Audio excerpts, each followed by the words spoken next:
Avant de rentrer dans le vif du sujet, je vais juste vous redire en quelques mots ce qu'est Aquarium Ciné Café, où on est ici ce soir. Donc c'est une salle de cinéma qui a été créée par l'association Entre les Mailles. On a ouvert en novembre et du coup on fait plein de choses autour du cinéma, mais pas que. On est un vidéoclub, on fait aussi des ateliers cinéma et on organise tout un tas d'événements autour de la vidéo, autour du cinéma, du mercredi au dimanche. Ça peut être sur de la jeune création, du documentaire, du ciné-club, du jeune public, du cinéma plus familial dimanche soir, etc. Voilà.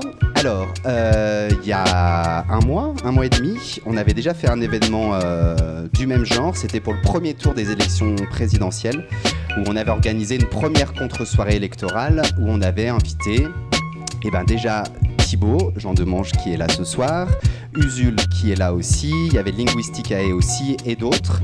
Et on avait commenté en direct les élections du premier tour. Et comme ça avait été un moment plutôt intéressant, on s'est dit qu'on allait refaire la même chose pour le deuxième tour des législatives. Alors ce soir, ça va s'organiser en 2 temps. D'abord Thibaut et Étienne qui vont nous parler principalement des législatives, des résultats. On va voir une vidéo, on va voir les résultats en direct. On va commencer tout ça ensemble et après, du coup, ça sera Usul qui nous parlera du rôle des syndicats. Voilà, je te laisse la parole si tu veux dire 2-3 mots en plus. Bonne soirée à vous.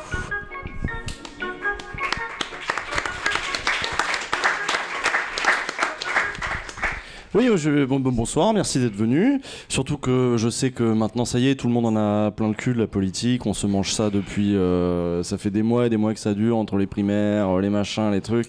Bon, la situation est en train de se clarifier. On voit à peu près ce qui va se passer. Donc dans un premier temps, en effet, avec comme problématique législative, élection locale ou élection nationale, on va revenir sur ce hold-up des législatives. Et ensuite, on va regarder les résultats à 20h avec un peu de télé. Et parce que je pense qu'au bout d'un moment, on en a assez dit, peut-être même trop dit sur la vie politique institutionnelle classique française. On va essayer de voir qu'est-ce qui reste aujourd'hui comme contre-pouvoir. Et j'ai choisi comme angle, est-ce que les syndicats sont pas finalement un des derniers contre-pouvoirs institutionnels dans cette République qui va être entièrement aux mains d'un seul homme. Donc vos témoignages évidemment seront les bienvenus tout le long de la soirée, que ce soit dans la table d'une heure avec Thibaut ou dans la table d'une heure avec moi plus tard. N'hésitez pas, moi je vais tourner un petit peu dans la salle au début, à venir me voir pour me dire si vous avez un truc à dire de précis, par exemple que ce soit sur cette table-ci, auquel cas on vous fait monter sur la table, enfin pas sur la table, on vous fait monter sur la scène pour prendre part à cette table ronde et dire ce que vous avez à dire sur les législatives, vous pourrez le faire. Et idem, quand il s'agira de parler des syndicats, vous pouvez aussi venir me voir pour me dire, voilà, moi j'ai telle expérience des syndicats, je vous inscris et je vous ferai monter ensuite, on discutera ensemble, parce que de toute façon, la trame, je sais pas si toi tu as une trame extrêmement précise. Non. Moi j'ai une trame assez large pour que les discussions restent très ouvertes, y compris si des gens n'ont... sur le sujet des syndicats ont beaucoup plus de questions que de solutions, de propositions, etc. Donc n'hésitez pas à prendre la parole parce que c'est le but aussi de cette soirée. Il y a un fauteuil qui vous est spécialement dédié sur cette scène, il me semble que c'est celui-là. Oui, ou celui-là. Il y en a D'accord. plein en fait. Celui-là c'est le plus simple. Les gens peuvent venir à deux. C'est vrai. Qui sera le fauteuil, le siège des gens de la salle. Donc vous pouvez monter sur la scène pour venir parler. Et pour ça, il suffit donc de venir me voir. Merci d'être venu, voilà, même si tout le monde, il fait chaud, tout le monde en a marre des présidentielles, des législatives, des machins. On va essayer de voir, nous, ce qu'on va faire après. Et il n'est pas exclu, d'ailleurs, que ce genre de soirée, on puisse être amené à les reconduire sur d'autres sujets dès la rentrée. On va voir aussi comment ça se passe ce soir, si vous y trouvez un intérêt aussi. Et voilà, donc je vous remercie d'être venu. Moi, je vous dis à tout à l'heure et je vous laisse avec Thibaut Jean Demange pour cette première table ronde sur les législatives. Merci.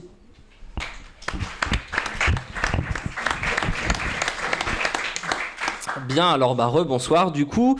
Donc moi je me suis dit que ça pouvait être intéressant il y a eu des débats à la télévision, dans les médias, de savoir si les élections législatives étaient des élections nationales ou des élections locales. Et en fait il s'avère que j'ai un ami ici présent, donc qui est Étienne, on se connaît depuis à peu près 17 ans, on avait fait le calcul hier ou avant-hier, voilà, et qui a été candidat du Parti communiste à Villefranche-sur-Saône, donc il va un petit peu nous expliquer. Et dans cette table ronde, je voulais inviter une autre personne, une candidate qui était candidate du PRG, donc Parti radical de gauche, aussi à Villefranche, et je voulais un petit peu comprendre en fait quels étaient les enjeux eux en tant que candidats aux élections législatives par rapport à leur structure, par rapport aux partis politiques dans lesquels ils sont, et aussi par rapport aux citoyens et par rapport à la campagne. Il s'avère qu'elle n'a pas pu être là, et donc c'est dommage. Donc je me suis dit voilà, on va essayer d'improviser quelque chose. Donc dans un premier temps, je vais poser des questions à Étienne, il va essayer de me répondre pour qu'on puisse un petit peu voir du côté des candidats comment est-ce que ça fonctionne. Donc c'est quelque chose c'est plutôt un genre de témoignage qu'on va avoir de sa part, avec il y a plein de questions, par exemple pourquoi est-ce qu'il est parti seul avec le Parti communiste aux élections, pourquoi est-ce qu'il s'est pas allié avec la France insoumise, est-ce que c'était une décision qui était une décision nationale ou est-ce que c'était une décision locale, comment est-ce que ça fonctionne. Et puis je me suis dit aussi que ça pouvait être intéressant que certains d'entre vous, alors c'est encore une fois comme l'a dit Usul, si vous voulez venir nous raconter pourquoi est-ce que vous avez voté, pas voté, ça peut être intéressant aussi d'avoir votre avis et de nous interpeller sur ce qu'on va dire, d'interpeller Étienne, il n'y a aucun problème. Voilà. Avant de commencer, je voudrais introduire la table ronde avec le dernier épisode en date de l'ère de la campagne que je fais avec Usul, qui était sur justement sur les députés, et le titre qui m'échappe toujours, c'était député Larbin ou Godillot. Est-ce que c'est pas ça ? Baron ou Larbin. Exact, voilà. Et donc je laisse lancer l'épisode et on se retrouve après et on va discuter avec Étienne. Merci. Alors la première question, elle fait très Raphaël Mesrahi, mais est-ce que tu te considérais comme un candidat de la société civile, du coup ? Alors déjà, moi j'aime pas spécialement le terme société civile, parce qu'au départ, je pense qu'on est tous citoyens. Après, moi j'ai fait le choix de m'engager en politique il y a une dizaine d'années.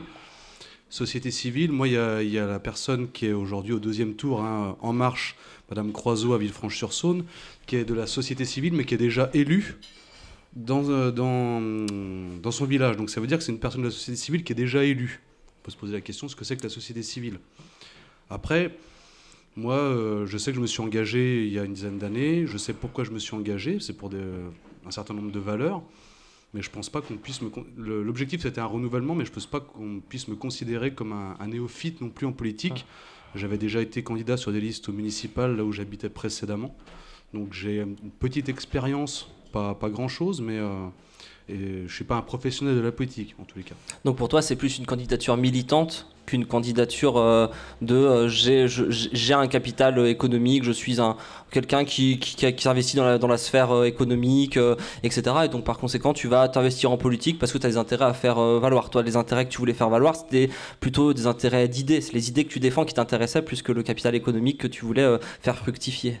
Si je résume un petit peu la vidéo qu'on a faite avec Usul. Effectivement, moi c'est plus parce que je me suis engagé effectivement en politique parce que j'ai des convictions dans un parti qui, de mon point de vue, effectivement représente les valeurs pour lesquelles je me bats.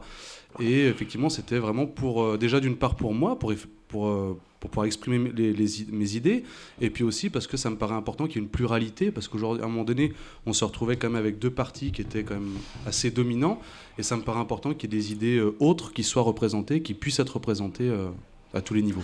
Alors, une question peut-être plus pratico-pratique. Comment est-ce que tu es devenu candidat ? Est-ce qu'il y a eu une démocratie au sein du Parti communiste dont tu es membre qui fait que les militants t'ont choisi, toi, en tant que candidat, et ton suppléant ? On reviendra aussi sur le fait que... Pourquoi est-ce qu'il n'y a pas eu de parité, par exemple, entre toi en tant que candidat et il y a un suppléant, alors qu'on aurait pu imaginer que là, il y aurait pu d'avoir une suppléante. Et voilà, comment est-ce que t'étais devenu candidat ? Est-ce que tu t'es proposé ? Est-ce que ça coulait de source ? Est-ce qu'il n'y avait personne aussi, peut-être ? Je ne sais pas, est-ce que tu peux un peu nous expliquer comment est-ce que ça fonctionne ? Comment est-ce qu'à Villefranche, on devient candidat communiste aux élections législatives ? Alors déjà, moi, donc, je suis membre du bureau du Parti communiste à Villefranche-sur-Saône, et c'est vrai que moi, les copains m'ont demandé à un moment donné, effectivement, comme tu disais, il n'y avait pas non plus il y avait d'autres possibilités, mais en tout cas, on était parti sur une candidature de renouvellement pour aussi l'avenir. C'est-à-dire qu'il n'y a pas que les élections législatives, il y a aussi l'avenir. Et ils voulaient que je sois un petit peu le visage du Parti communiste dans le temps, de manière locale.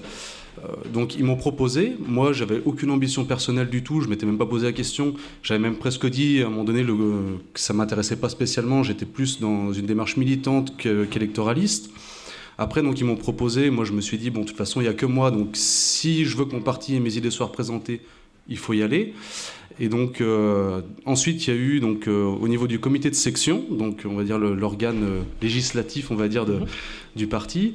Les camarades ont dit ben voilà, nous on est d'accord, par contre il faut consulter effectivement l'ensemble des communistes. Donc on a eu un vote qui a duré une semaine à peu près, où l'ensemble des communistes se sont déplacés ou ont envoyé par courrier effectivement leur vote. À partir de là, nous on a dit on propose notre candidature pour un rassemblement, c'est-à-dire qu'on a mis en place à partir de, si je dis pas de bêtises, février-mars, avec les écologistes, avec France Insoumise, avec les amonistes, et puis des citoyens aussi non encartés, un petit peu sur le mode du front de gauche, parce qu'il existe encore à Villefranche. Donc on a proposé cette candidature au sein de ce forum, où l'objectif était d'arriver à déboucher une candidature rassemblée. On a réussi à mettre nos différences de côté pour créer un programme, pour mettre en place des critères de choix d'un candidat. Et au final, en fait, ça finit par pas aboutir parce qu'il y a eu des intérêts divergents, notamment vu que les partis politiques sont rémunérés sur le nombre de votes qu'ils font. Il y a une question aussi économique pour les partis, pour leur survie. Et je pense que c'est ça qui a joué aussi dans le fait qu'on n'a pas pu partir rassembler. Alors la technique m'a juste demandé de venir à côté de moi, parce que sinon t'es pas trop dans le champ de la caméra. Donc voilà, petit déplacement d'Estienne. Non mais c'est hyper intéressant du coup, donc ça veut dire que toi à Villefranche, les gens, que ce soit les gens de la France Insoumise ou les gens de diverses formations politiques de gauche étaient prêts en fait à suivre ta candidature et en fait tu t'expliques, donc toi tu le vois comme ça, c'est le national en fait qui a dit non hors de question, en fait on veut, chacun doit avoir sa candidature propre pour des problématiques financières des partis politiques. Alors c'est un peu plus complexe que ça parce qu'il y avait du coup le PRG, PS, le PRG c'est Parti radical de gauche, ouais. Pour ceux qui qui avaient des accords, ils avaient des accords nationaux avec le PS, donc déjà eux ils avaient entre guillemets une double étiquette. Et puis ça fait des années de toute façon qu'ils fonctionnent comme ça, de toute façon. Il y a toujours des accords nationaux. Bien sûr, ouais. Il y avait Europe Écologie Les Verts qui avait aussi des accords qui étaient antérieurs, donc c'est un peu compliqué. Ils nous ont expliqué un petit peu leur soupe interne. Nous on n'a pas trop compris parce qu'on n'a pas ce mode de fonctionnement là. Et donc ça déjà ça compliquait un peu les choses. Et puis il y a les candidats de France Insoumise qui eux ont dit, donc ils ont fait un vote interne pour savoir s'ils partaient ou pas avec nous. Localement, ils ont voté pour pas partir avec nous, donc ils nous avaient fait une grande déclaration qui avait un intérêt, hein. Ouais. Ils avaient un positionnement différent et ils ont dit nous on part pas. Donc en fait à la dernière réunion qu'on a eue, moi je suis sorti un petit peu dégoûté parce qu'on nous parle toujours de la gauche rassemblée, il faut faire changer les choses, et en fait au final chacun est rentré chez soi avec ses petits intérêts.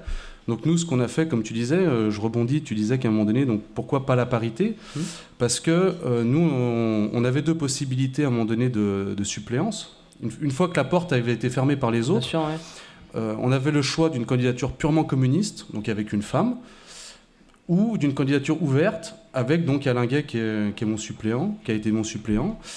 Et on a préféré faire le choix de l'ouverture. Alors certes, ça fermait la porte à une femme, mais on a sollicité plusieurs femmes qui n'étaient pas encartées dans notre parti, qui n'ont pas souhaité donner suite à nos sollicitations.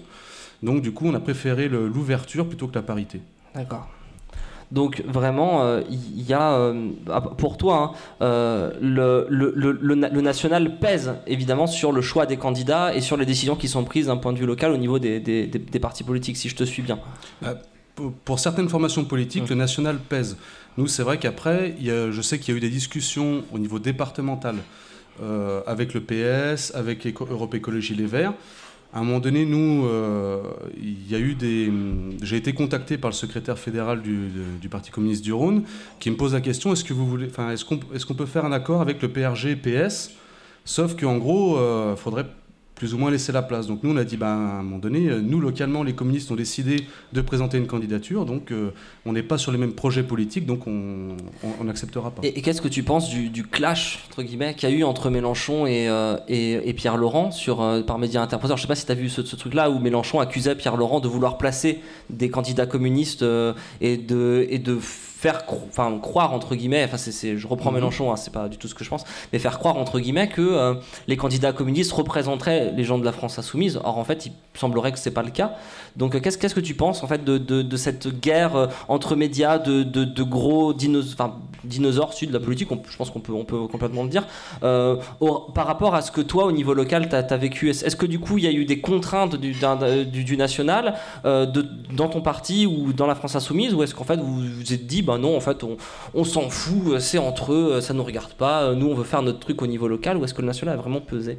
Alors, je pense qu'avec les réseaux sociaux, le national a forcément pesé parce qu'on a tous vu un petit peu ce qui s'est passé. Il y a eu des mots qui ont parfois été durs, il y a eu des passages qui n'ont pas été évidents, et ça s'est ressenti aussi localement. Moi, je vois avec les personnes qui représentent France Insoumise localement, on a eu pas des altercations parce que le mot est un petit peu fort, mais on a eu des moments où vraiment ça a été très compliqué.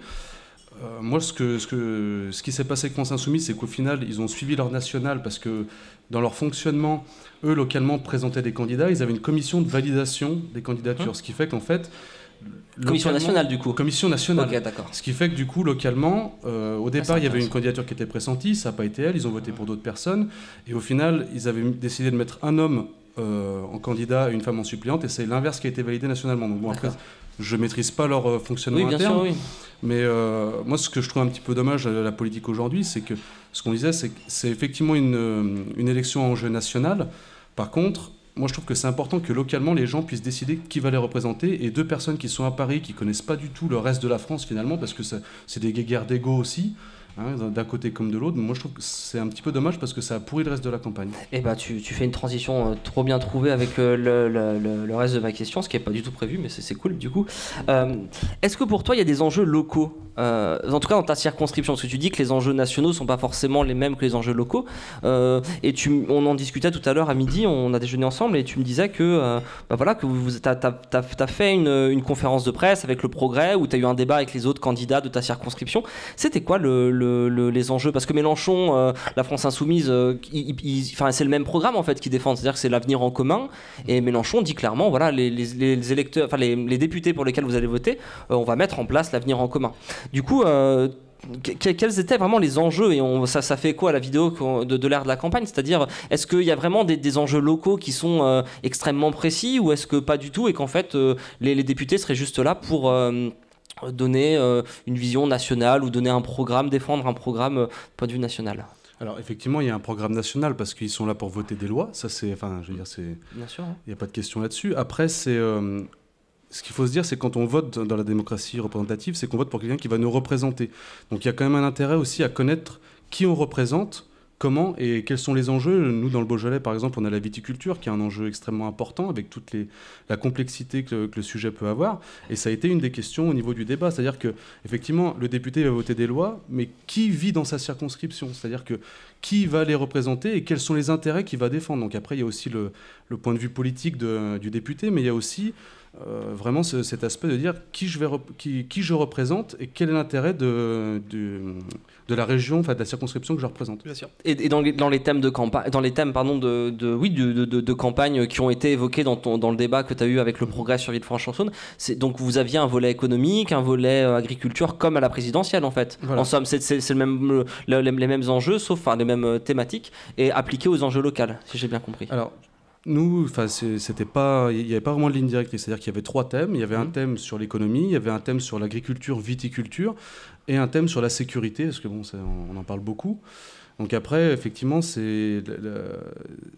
représente un petit peu ce qu'il y a au niveau national, sauf que nous, on a des enjeux qui sont spécifiques avec la viticulture, qui aujourd'hui, dans le Beaujolais, est quand même relativement en danger. Enfin, moi, j'avais expliqué un petit peu en préparant le débat quels étaient les enjeux locaux.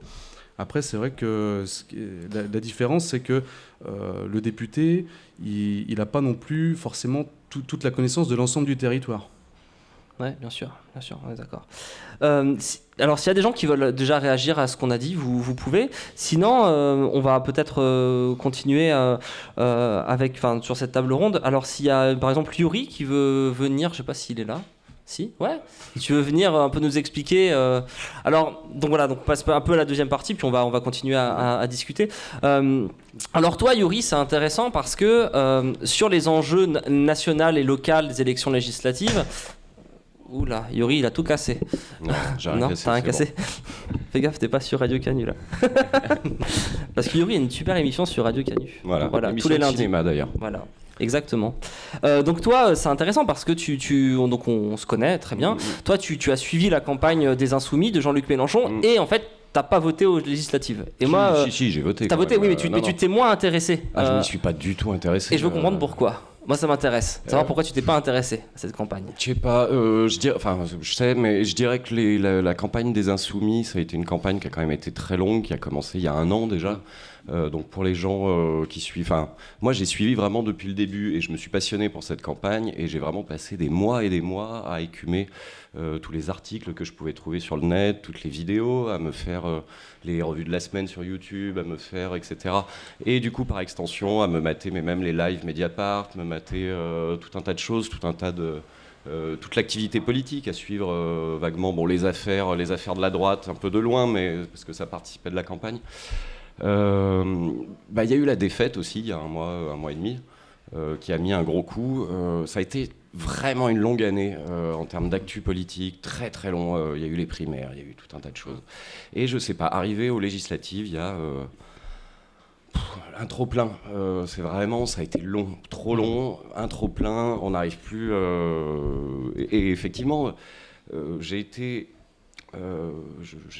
un militant citoyen, on va dire, pendant des mois et des mois, mais militant citoyen dans mon entourage proche. C'était une activité, je sais pas, sur Facebook, une activité en buvant un coup avec des potes, on se retrouve à discuter un peu politique. Alors du coup, on ressort les choses qu'on a vues à droite à gauche, etc. Et c'était un travail un petit peu de militant citoyen autour de soi, quoi.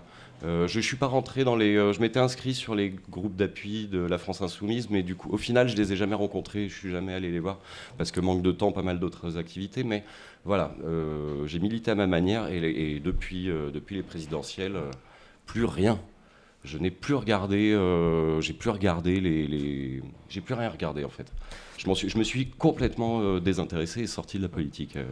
Et toi, du coup, en tant que candidat, parce que je pense que c'est un discours que tu entends souvent, des gens qui disent j'en ai marre, ça fait 1 an que. Qu'est-ce que tu leur répondais? D'autant plus que ce qui est intéressant, c'est que la plupart des gens de la France Insoumise étaient dégoûtés de ouf de voir que, à cause de la candidature d'Hamon, que Mélenchon, il n'a pas accédé au second tour, il manquait très peu de voix, etc. Et du coup, toi, tu te pointes en étiquette parti communiste, t'as la France Insoumise, t'as le PS, t'as le machin, et les gens, ils en ont marre, donc je pense que c'est un trop-plein. Et du coup, qu'est-ce qu'ils te disaient, genre, tu te faisais défoncer ou pas trop? Moi, c'est ça que j'ai quand même apprécié, c'est que moi, j'ai essuyé très peu de refus finalement quand on était sur les marchés pour distribuer les tracts. À un moment donné, il y en a même un qui a cru que c'était les Républicains parce qu'ils étaient juste à côté. Il me dit ouais, les Républicains, j'en veux pas et tout. Je dis mais c'est le Parti communiste. Ah bah je le prends. Donc il y a effectivement, je pense, un trop-plein. Mais moi, je le ressens aussi, même en tant que militant. C'est-à-dire qu'à un moment donné, alors nous, on est rentré en campagne beaucoup plus tard, mais on a des campagnes régulières en dehors des élections aussi. Et c'est un travail, effectivement, de fond, dans le temps, et qui est fatigant. Moi, c'est vrai que, même moi, personnellement, là, depuis 1 semaine où, du coup, je suis plus candidat, je suis plus du tout, parce qu'il y a effectivement un trop-plein. On en parle depuis 1 an. La difficulté, moi, c'est que le fait qu'il y ait les 2 élections l'une à côté de l'autre, bon, c'est fait exprès aussi pour que le président bénéficie de la dynamique présidentielle, etc. Mais au final, ça démotive complètement, et on le voit là, les prévisions, à 58% d'abstention, c'est quand même un record historique. Moi, je pense qu'ils ont complètement sacrifié l'élection législative. Elle a été sacrifiée, elle est sacrifiée depuis plusieurs quinquennats. C'est censé être l'élection la plus importante C'est censé être c'est son téléphone portable. C'est censé être la 2e élection la plus importante de notre pays, et elle est complètement sacrifiée. Et ça, j'ai encore lu ce matin en lisant un article, j'ai pas retenu le nom du journal, qui parlait de coïncidence électorale. Mais ça m'a révulsé quand j'ai vu ça, une coïncidence électorale, alors que c'est un souhait, je veux dire justement, cet alignement des présidentielles et des législatives, c'est un souhait de Chirac et de Jospin, quand ils ont déjà mis en place le quinquennat, et c'est Chirac, quand il a dissous l'Assemblée nationale, 97. Il l'a fait à 2 ans, à 2 ans, de son septennat, pour justement faire coïncider. On a traité Chirac de con à l'époque, parce qu'il avait dissous l'Assemblée et qu'il a perdu derrière. Mais non, c'était hyper malin. C'était, je veux dire, il a fait ça, c'était un calcul sur plusieurs décennies. C'était justement pour donner, annihiler, je sais pas comment dire, mais en tout cas donner la présidentialité justement de l'élection et permettre ce que tu disais justement de faire des élections législatives une espèce de confirmation de l'élection présidentielle et du coup faire sortir tous les enjeux et tout le débat d'idées. Voilà. Mais effectivement, là, on parlait, tu disais, là, c'est l'Ipsos, je sais plus. Le mec qui est en Sciences Po, qui sait même plus le nom des instituts de sondage, super, paye le sérieux du mec. L'Ipsos disait que apparemment à 20h, il y aura 58% d'abstention législative, en fait, ce qui est énorme. Et effectivement, et tu l'as dit Yuri, il y a un des enjeux, à mon avis, c'est l'enjeu politique, c'est est-ce que c'est s'opposer ou être dans une vague de on va réfléchir les lois, on va peser en contre-pouvoir législatif à l'exécutif, ou est-ce que c'est appliquer directement le programme de Macron? Ouais, complètement. Est-ce qu'il y a des gens qui veulent réagir? Alors moi j'avais noté, il y avait des gens comme Mariette qui peut-être veulent réagir, ou j'avais des gens comme Ralph ou Adèle, s'il y a des gens qui veulent, ou même d'autres personnes, si vous voulez réagir sur ce qu'on est en train de dire ou pas du tout. Non, les gens ils sont dégoûtés. Petit sondage, qui c'est qui a voté aux législatives? Les deux. Est-ce que quelqu'un peut m'expliquer pourquoi ils ont voté? Quelqu'un peut venir sur scène m'expliquer pourquoi? Mariette, allez, viens m'expliquer pourquoi tu as voté. Bonjour Mariette. Bonjour. Non, peut-être... Attends. Merci. Allô, vous m'entendez? Oui, on t'entend très bien. Houston, on t'entend. Moi, en fait, je suis allée voter parce que je voulais pas que l'abstention... Enfin, je voulais que je n'étais pas satisfaite des deux candidats qui étaient... Non, d'abord pour le premier tour. Pour le premier tour, je voulais qu'il y ait une opposition à Emmanuel Macron. Et du coup, pour le second tour, en fait, ma ville, moi j'habite à Chasse-sur-Rhône, et en fait j'avais le choix entre le Front National en deuxième tête et la candidate En Marche en tête. Et elle aussi, c'est une personne de la société civile. Elle a fait un master de droit, son suppléant, il est conseiller en entreprise, enfin, je sais pas quoi, bref. C'est des gens du peuple. C'est des gens du peuple, ok, mais après ils ont... Non, mais c'était une blague. Ah ok, d'accord, oui, non, oui, mais... non.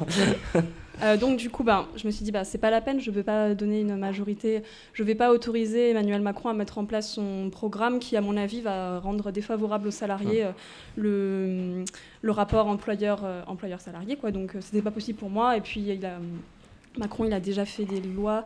Moi, je préfère juger, on juge un candidat sur ce qu'il a déjà fait par le passé, vu qu'il y a une certaine inertie en termes de contraintes.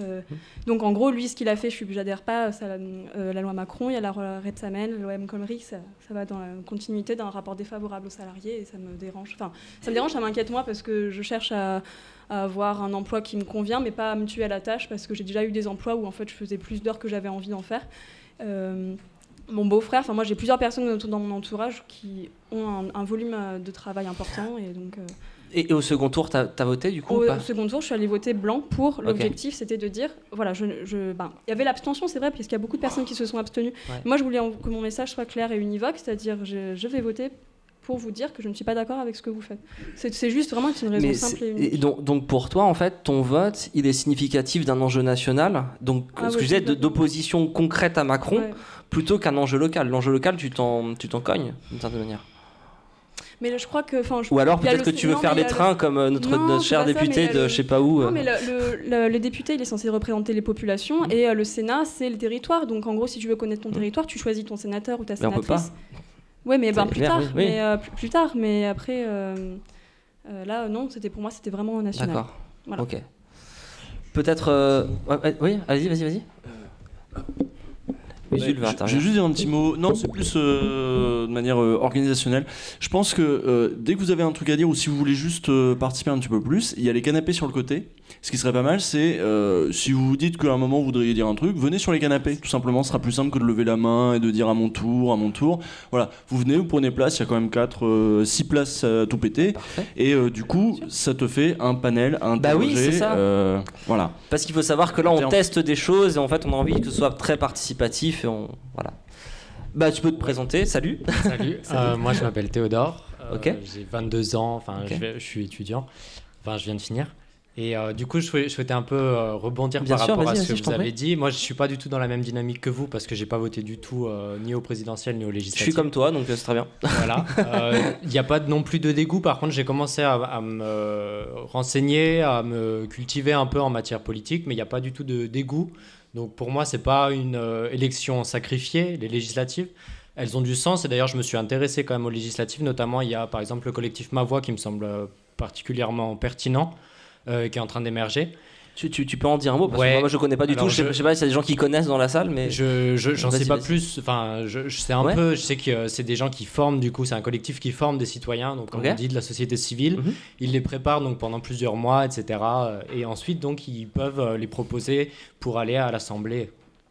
Enfin, pour aller à l'Assemblée et voilà pour représenter un peu. Ouais, si tu Il veux. m'a semblé qu'il militait pour le tirage au sort, non? Ouais, en plus, voilà, tout à fait. Ouais. Et je précise, Ma Voix, c'est quand même une initiative très très particulière, parce que le principe, c'est que les députés qui auraient été élus sur une liste Ma Voix, Ouais. en fait, seraient tenus de voter comme les gens sur la plateforme en ligne.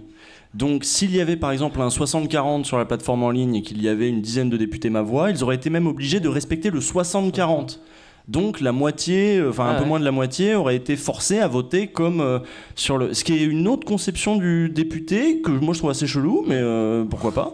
On peut imaginer ça. Voilà, c'est un dispositif assez particulier, mais qui commence à émerger. Enfin, il me semble que j'ai compris ça comme ça. Hein, que... c'est un mode de démocratie contributive, effectivement, où les gens, tu leur demandes, enfin ce que tu disais, Usul, tu leur demandes de réfléchir à ça, mais ouais, c'est un petit peu. Oui, c'est ça, ouais. Pour ajouter deux trois Vas-y, trucs, vas-y, du coup par rapport à ces élections locales, là, enfin dites locales, moi j'ai trouvé quand même que je me suis renseigné un peu par rapport aux candidats, etc. Et en fait j'ai trouvé il y avait quasiment aucune information sur le net. C'était hyper dur de se renseigner par rapport à des candidats. Et du coup lorsqu'on arrive pour voter, bon, j'ai voté pour un ami, donc voilà, et puis même j'avais voté avant, je sais un peu comment ça se passe. Mais en fait, un candidat est affilié à un parti et moi, j'ai pas du tout, je suis contre le système des partis, donc j'ai pas du tout envie de voter pour un mec qui représente le Parti communiste ou la France insoumise, enfin bref. Mais ce que tu dis, pour préparer justement l'ère de la campagne, avec Usul, on s'est tapé des clips de campagne, mais il y a plein de trucs. En ce moment, ils font beaucoup de clips. Moi, je vous conseille d'aller voir, c'est hilarant. Enfin, il y a des choses, évidemment, il n'y a rien, mais voilà, si vous voulez vous taper une barre de rire, allez-y. Il y a des trucs, les gens du Front National qui rentrent avec des tanks dans des champs, qui disent oui, la France est en danger, puis le mec il sort en militaire. Enfin, c'est assez hilarant. Donc, il y a des trucs, mais effectivement, c'est extrêmement flou par rapport aux présidentielles où effectivement, tu as des gens, tu peux les identifier, tu sais de quel parti ils sont, etc. Il y a même plein de gens qui sont pas allés voter en disant il y a trop de candidats. Moi, j'ai lu des choses comme ça dans les trucs. Exactement. Alors, ouais, vas-y, tu vas rajouter Non, quelque je sais chose pas, puisqu'on est sur un peu des exemples aussi de situations dans des circonscriptions, toujours dans le débat local ou national. Je pense qu'on élit un député qui va avoir, du coup, sur 5 ans, un rôle purement national. Mais effectivement, le fait que l'élection se fasse, mais ça, c'est le mode de scrutin, Bien sûr, qui fait qu'effectivement, on élit localement un député. Il y a quelque chose de local qui rentre en compte, juste dans le mode de scrutin. L'exemple, c'est, là je sais plus dans le 4e si c'est, moi je suis, donc là on est dans le 4e arrondissement de Lyon. Moi j'habite à 300 mètres dans le 1er arrondissement, donc on Et a Nathalie, Nathalie Perrin-Gisbert, qui était ici en débat avec Usul notamment. Le premier arrondissement de Lyon est un arrondissement qui est historiquement très à gauche, qui a voté au premier tour. Au présidentiel, c'était 30% pour la France insoumise. Mélenchon arrivait premier sur le premier arrondissement, pour le coup. Oui, il était premier avec plus de 30%, 30-35%, je sais plus. Cela dit, là, aux législatives, c'est donc Nathalie Perrin-Gisbert qui, elle, a une implantation locale, c'est une figure locale de la gauche, qui n'a pas l'investiture France insoumise, et c'est elle qui a fait, c'est elle qui est arrivée, elle n'est pas arrivée en tête, c'est En Marche qui est arrivée en tête, c'est désespérant. On va voir par rapport ce soir les résultats. Mais en tout cas, elle est arrivée deuxième et elle est au second tour, et c'est elle qui a fait 30%. C'est-à-dire que les 30% de la France insoumise des présidentielles se sont entièrement reportés sur elle. Et la liste France insoumise, elle, a fait 10-12%, je crois. Mais c'est intéressant ce que tu dis, parce qu'elle est implantée, et qu'effectivement, l'élection législative, comme elle est une élection... Oui, c'est bientôt le résultat, c'est ça ? Ah, il est 20h, bon. Eh ben non, juste petite conclusion, on peut en rediscuter après. Mais voilà, tout ça pour vous dire que c'est compliqué d'avoir, de voir est-ce que ces enjeux national, local, les deux fonctionnent évidemment ensemble. Et voilà, on va pouvoir discuter. Il y a plein de choses à dire, mais mais je vois. Oh, c'est. Par rapport à la tendance du premier tour, le Parti socialiste et d'hiver gauche, lui, est à 49 sièges. Devant la France insoumise et le Parti communiste obtiendrait 30 sièges. Le Front national obtiendrait 8 sièges. Je vous rappelle qu'il faut 15 députés pour obtenir un... Bah merci en tout cas de votre attention et puis à tout à l'heure en bière et tout. Des sièges par...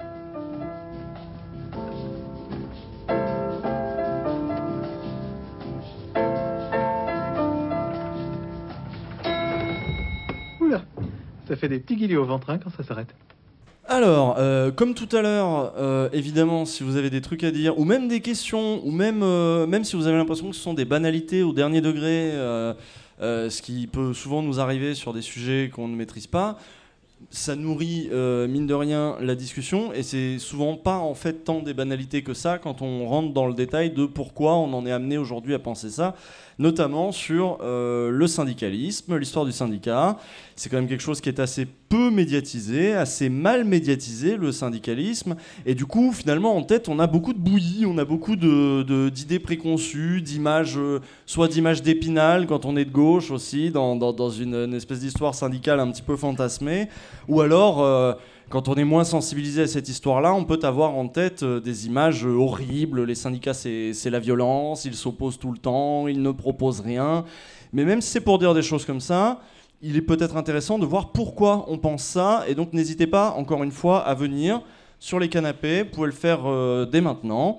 Mais avant ça, on va planter un petit peu le débat. Alors, je suis ici avec Rémi qui a bossé un peu sur l'histoire des syndicats. Tiens, je vais faire comme les journalistes feignants. Est-ce que tu peux te présenter ? J'ai horreur qu'on me fasse ça, moi, dans une intervention. Présente-toi. Ouais, c'est pas ton boulot, connard ? Oui, ouais, tout à fait. Moi, j'ai horreur de ça aussi. Je te remercie, Usul. Ouais. C'est parce que je sais pas quoi dire, je sais pas ce que tu veux filtrer ou pas. Ouais, non, bah, du coup, je m'appelle Rémi, je suis journaliste pigiste et j'ai fait l'année dernière, il y a 1 an et demi maintenant, le master 2 de sciences politiques à Lyon 2 sur syndicalisme et monde du travail. Voilà, donc c'est pour ça que Usul m'a invité pour parler un peu du sujet. Donc on va essayer de couvrir plusieurs questions, on va voir un peu de quoi on va parler, mais je ne suis pas spécialiste à fond du sujet, donc n'hésitez pas, si je dis une connerie, s'il y a quelque chose avec lequel vous n'êtes pas d'accord, comme a dit Usul, à m'interrompre, à venir, voilà, etc. Surtout que je veux dire des conneries aussi, sans doute. Les histoires des syndicats, c'est long. C'est l'idée aussi de cette petite discussion, ça va être d'historiciser la question, parce que c'est bien de voir comment on en est aujourd'hui, mais c'est aussi bien de voir par où on en est passé et pourquoi ce qu'on considère comme acquis aujourd'hui en fait ne l'a pas toujours été, ou ce que l'on considère nul aujourd'hui en fait ne l'était pas avant. Voilà, ça va être bien de voir comment on en est arrivé là, ce qui va être à mon avis, ce qui va nous prendre déjà pas mal de temps. Là, comment on en est arrivé là ? Là, c'est quoi ? Là, c'est l'image des syndicats telle qu'aujourd'hui on peut en entendre parler dans les médias. Vous vous souvenez sans doute que l'année dernière, il y a eu les mouvements contre la loi travail, que les syndicats ont joué leur rôle. On va revenir là-dessus, mais il y a eu une opposition quand même assez virulente de la CGT de Philippe Martinez et puis même de quelques autres organisations autour de la CGT. Et ce qui était intéressant, vous n'avez sans doute pas manqué d'entendre des choses comme ça, c'est de voir comment les médias parlaient, enfin les médias dominants, généralistes, comment les médias parlaient alors de la CGT et de cette opposition dans la rue que proposait Philippe Martinez et que proposaient aussi beaucoup de gens. Peut-être que même vous-même vous y étiez dans la rue l'année dernière. Donc on va regarder comment Nathalie Saint-Cric, au journal de 20h, nous parlait de... oui, c'est facile, hein. Comment Nathalie Saint-Cric nous parlait de la CGT. Is OK ? Oui. Ok, allons-y. Je crois qu'il y a du Pujadas en plus dedans. Donc ça, et dans le même temps, la CGT souhaite encore durcir et élargir le mouvement. Elle appelle à une grève illimitée à la RATP à partir du 2 juin. Rappelons qu'elle est le premier syndicat de l'entreprise. Elle demande la réouverture des négociations salariales et toujours le retrait du projet de loi travail. Bonsoir Nathalie Saint-Cric. Bonsoir David. Est-ce qu'on assiste là à une radicalisation de la CGT ? Clairement David, une radicalisation tous azimuts et une technique révolutionnaire bien orchestrée. Ou comment paralyser un pays malgré une base rabougrie et même si le mouvement s'essouffle. Alors regardez cette affiche, elle est d'une confondante clarté. On y parle de compte à rebours, on y voit des bâtons de dynamite, un slogan « On bloque tout ». Bref, clairement, on joue la rue et l'affrontement total.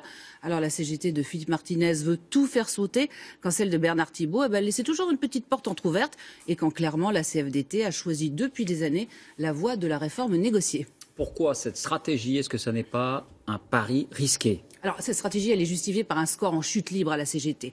Mais c'est à pari risqué, d'abord, parce que rien ne permet de dire que cette radicalisation va dans le sens de l'histoire, ou au contraire. Ensuite, jouer l'explosion sociale, c'est prendre finalement la responsabilité qu'il y a un accident, un blessé ou un mort.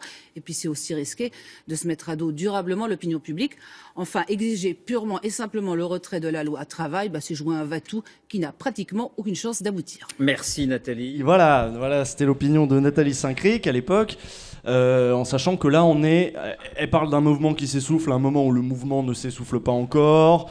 Elle parle de radicalisation à une époque où le terme radicalisation est employé dans les médias pour parler du terrorisme. On se radicalise sur Internet pour partir en Syrie, mais là, hop, tout le champ lexical en fait de la violence, tout le champ lexical qui d'habitude est employé pour parler des terroristes, a été employée pour parler de la CGT, pour parler de ces choses-là.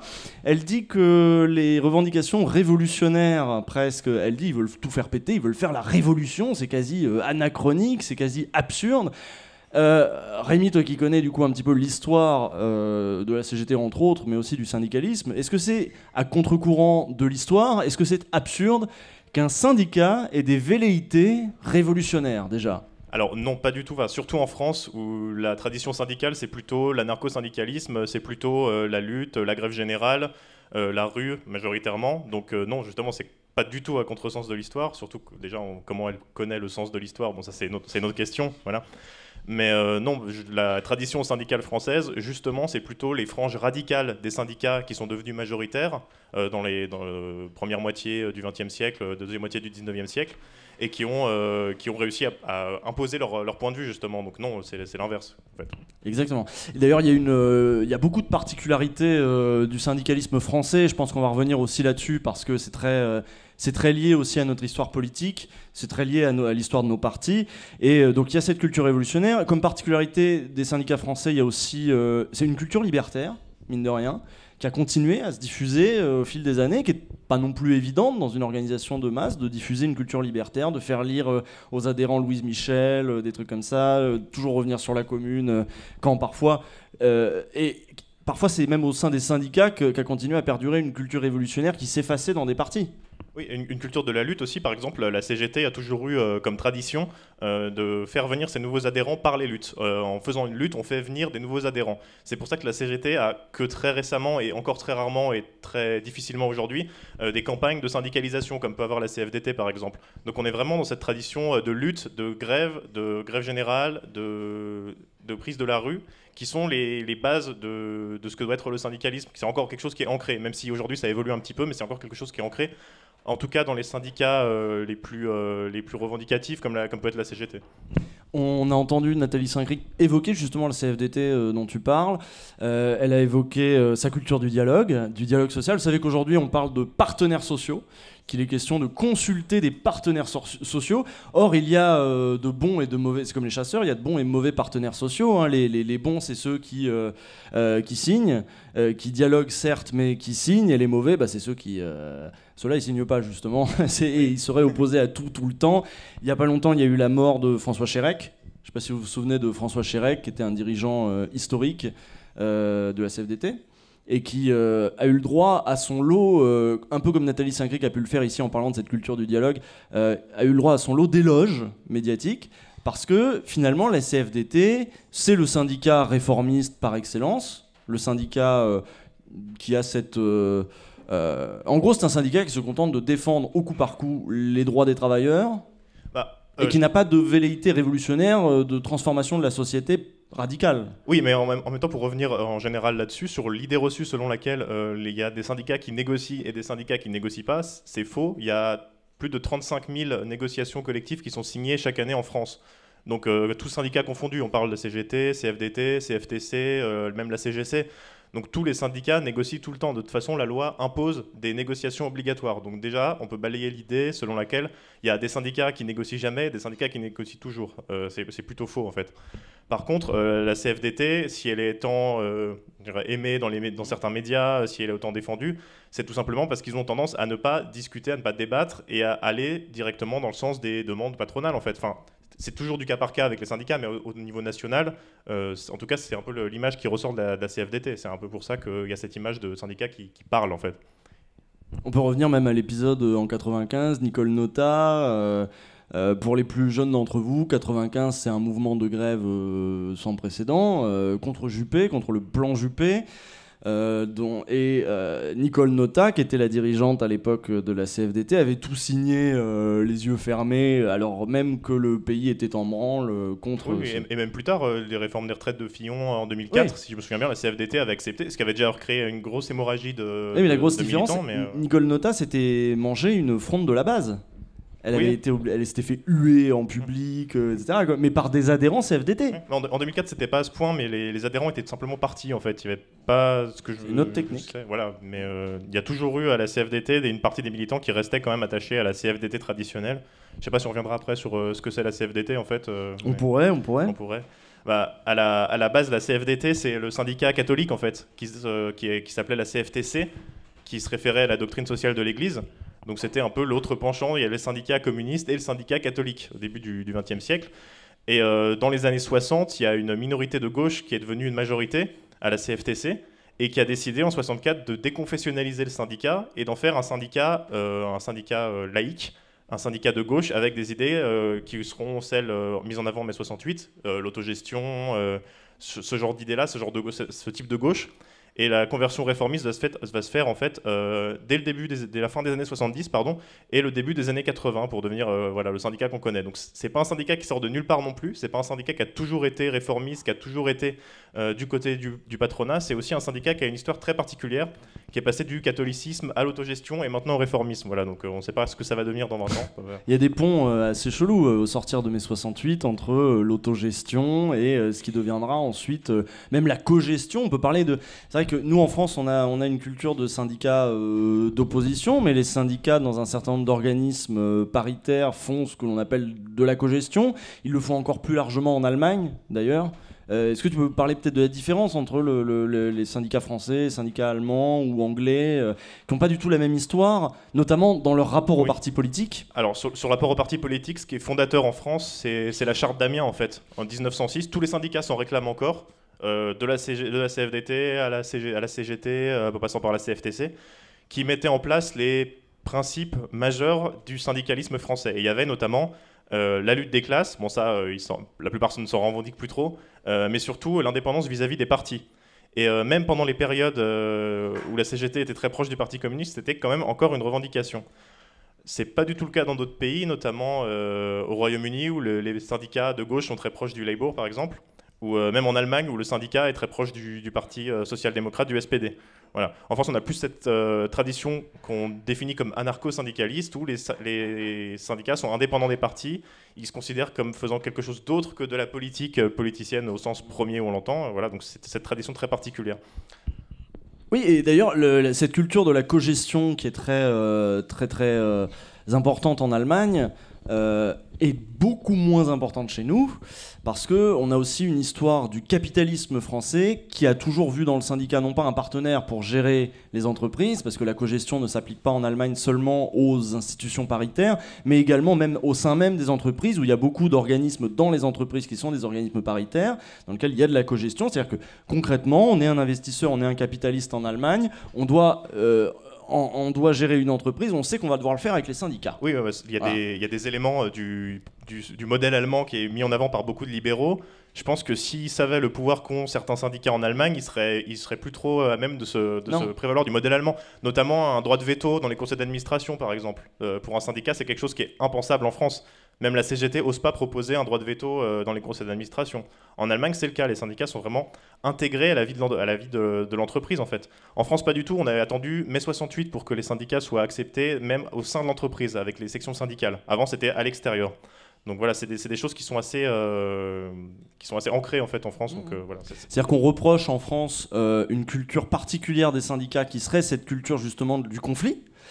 Mais l'inverse, c'est vrai. Le patronat français a, à l'égard des syndicats, une culture du conflit, une culture de la répression syndicale, une culture de voilà, le syndicat c'est l'adversaire, tout est bon pour le casser, tout est bon pour casser le syndicalisme et les syndicalistes et les virer. Et j'entendais dans un docu il y a pas très longtemps qu'on avait le record d'Europe de demandes d'entreprises françaises pour virer des représentants syndicaux. Vous savez que quand vous êtes représentant syndical dans une entreprise, vous n'êtes pas censé être virable aussi facilement que peut l'être un employé qui n'est pas syndiqué. Notamment les délégués syndicaux, voilà, on ne peut pas les virer comme ça, mais on peut faire des demandes exceptionnelles. Et la France a le record de patrons qui se sentent tout à fait fondés à demander mais virons ces responsables syndicaux qui nous cassent les couilles. Et des trucs qui seraient inenvisageables dans d'autres pays européens dans lesquels on reconnaît la pertinence politique d'un syndicat avec une culture du dialogue qui certes chez nous est plus implantée chez la CFDT. C'est aussi avec la culture de la CFDT qu'on a des trucs comme les CHSCT et les CE et les trucs comme ça, cette culture de la cogestion. Mais je pense que là on est peut-être un peu confus, on est peut-être un peu trop technique. Moi ce que j'aimerais savoir du coup dans la salle c'est est-ce qu'il y a des gens syndiqués ? 1, 2. Oui, c'était les invités, c'est-à-dire c'est le même qui est candidat communiste. T'es à la CGT ? Oui. Est-ce que tu peux venir 2 secondes pour nous parler un petit peu de voilà. Parce que c'est pas absurde. Moi je sais du coup pourquoi t'es au PCF. Comme beaucoup de jeunes en France qui se retrouvent au PCF, il y a une histoire de tradition familiale.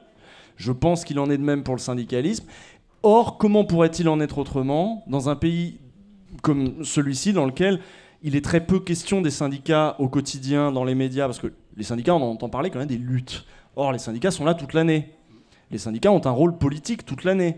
Mais dans les médias, on va entendre que les syndicats ne sont pas censés s'occuper de politique, ils sont censés uniquement faire de la défense du salarié, de défendre ses petits droits un par un, mais pas d'avoir de projet politique global, surtout s'il va à l'encontre des intérêts du gouvernement. Ce qui fait qu'on n'en entend pas parler dans les médias comme s'il était un acteur politique régulier.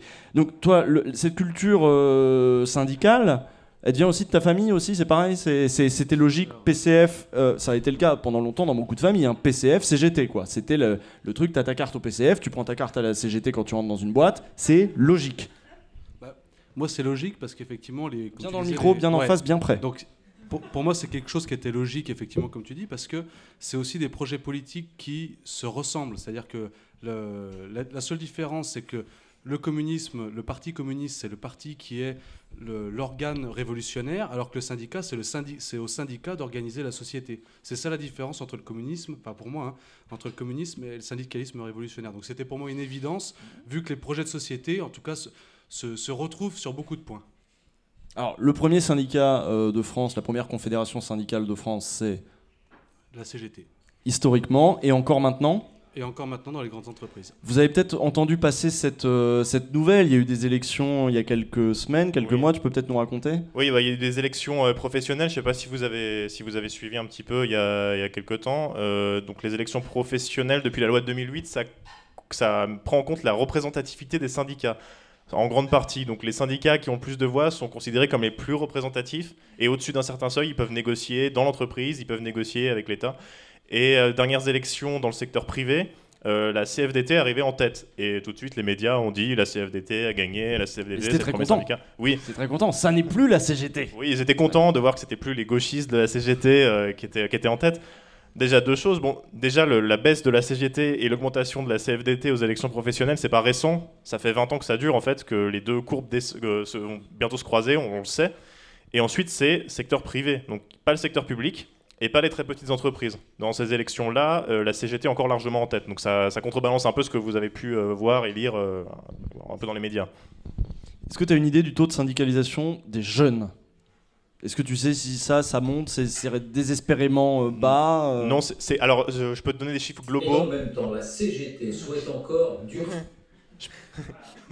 Pujadas surprise. Merci, Pujadas. Bam. Ok. David, tu restes à ta place. Non, je peux donner des chiffres globaux sur la syndicalisation et des éléments. Alors 11% en France, c'est un des plus bas d'Europe. Par contre, couverture conventionnelle, donc les accords signés par les syndicats couvrent 90% des salariés. Et ça, c'est le taux le plus haut d'Europe. Donc il y a un paradoxe un peu de ce côté-là. Et du côté ça veut dire qu'il y a des pays dans lesquels les syndicats font des négociations pour leurs propres adhérents. Exactement. C'est pour ça, par exemple, que des pays comme la Suède, la Norvège, l'Allemagne ont des taux de syndicalisation très hauts, parce que les gens qui ne sont pas adhérents n'ont pas droit aux accords signés par les syndicats, ce qui n'est pas le cas en France. Et sur ce que tu disais sur les jeunes, généralement, ce qu'on observe, sans parler des jeunes, mais la plupart du temps, c'est les populations qui ont des jobs plus précaires, des CDD, de l'intérim.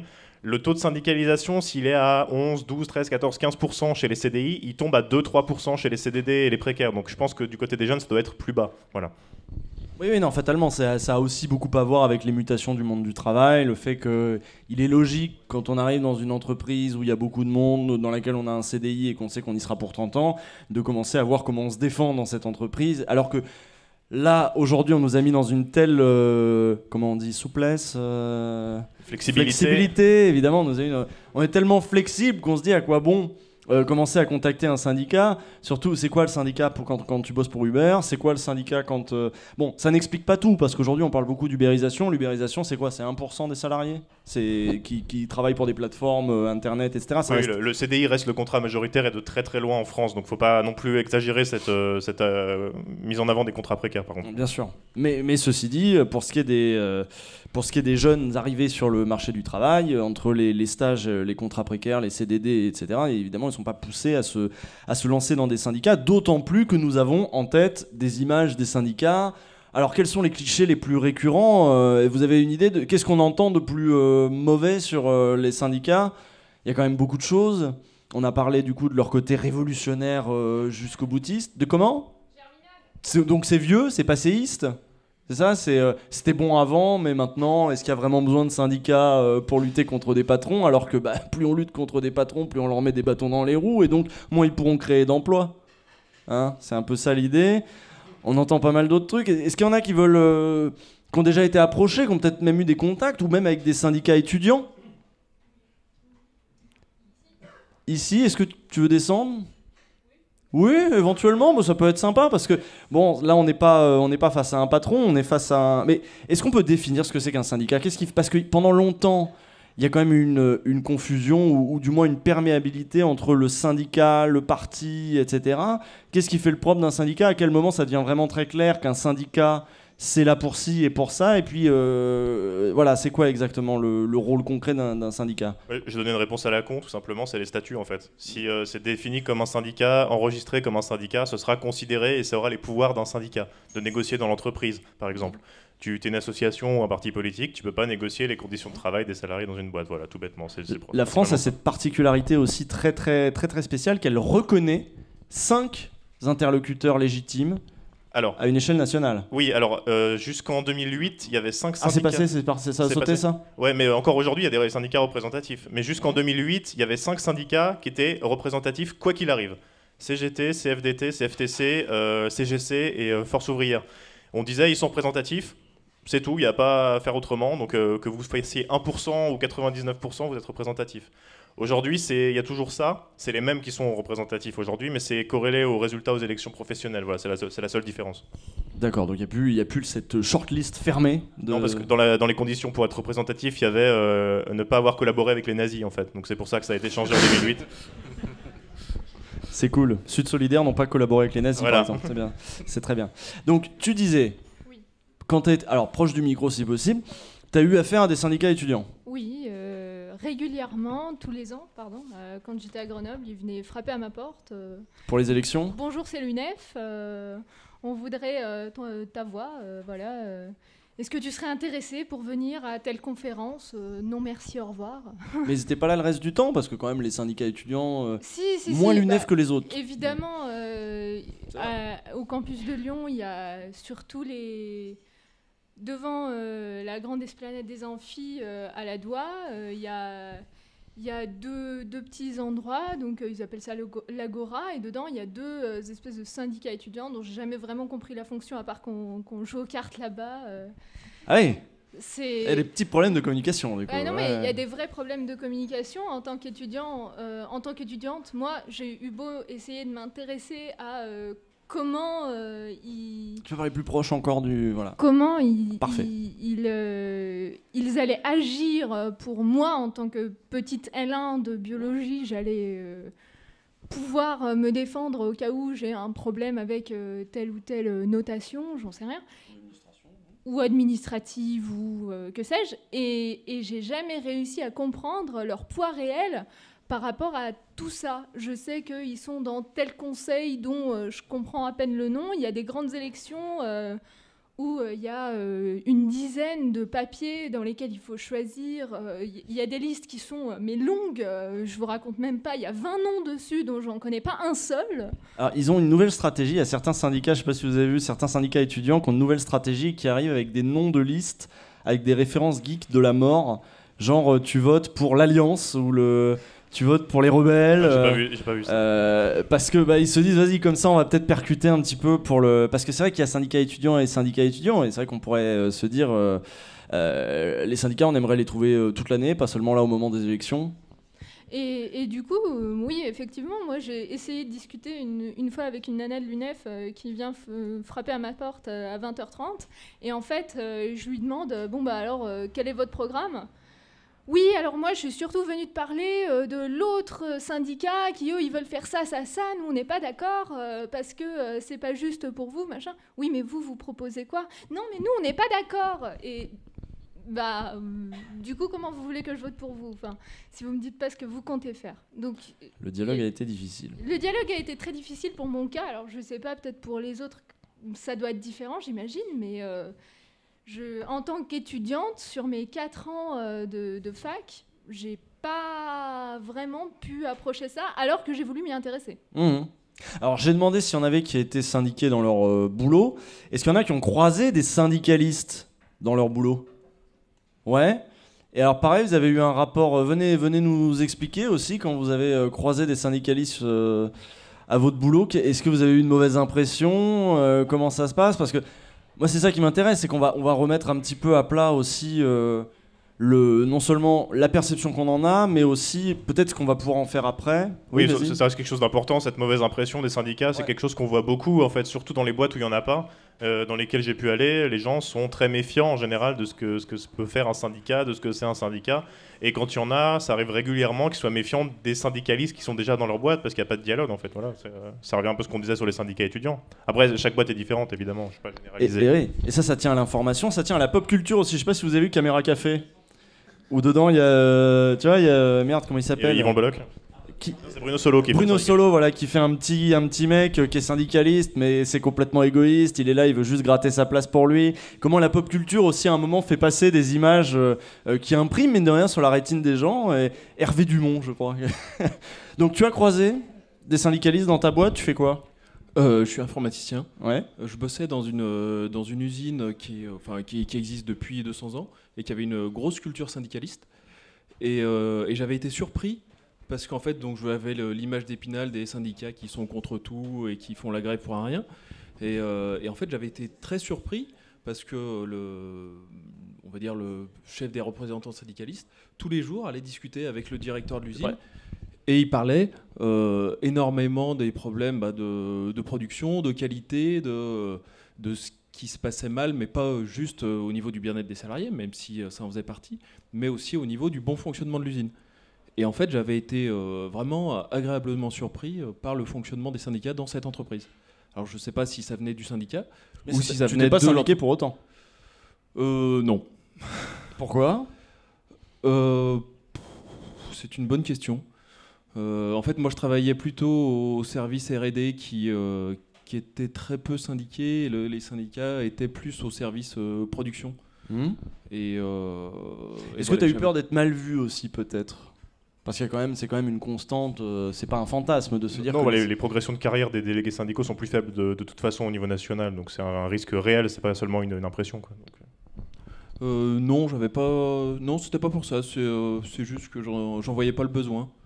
Et voilà, et comment dire, l'usine était assez loin de chez moi, je pensais pas y faire toute ma carrière, donc je voulais pas m'investir plus que ça. J'avais déjà 2 heures de transport par jour et oui. C'était déjà beaucoup. En plus, on a intériorisé qu'on ferait pas toute notre carrière dans la même boîte. Oui, puis il y a aussi un élément sociologique. Simplement, les sections de production, les sections manufacture, les sections ouvrières, en fait, sont de toute façon quand il y a des syndicats toujours plus syndiqués que les autres parties de la boîte, des entreprises. Les cadres, quoi.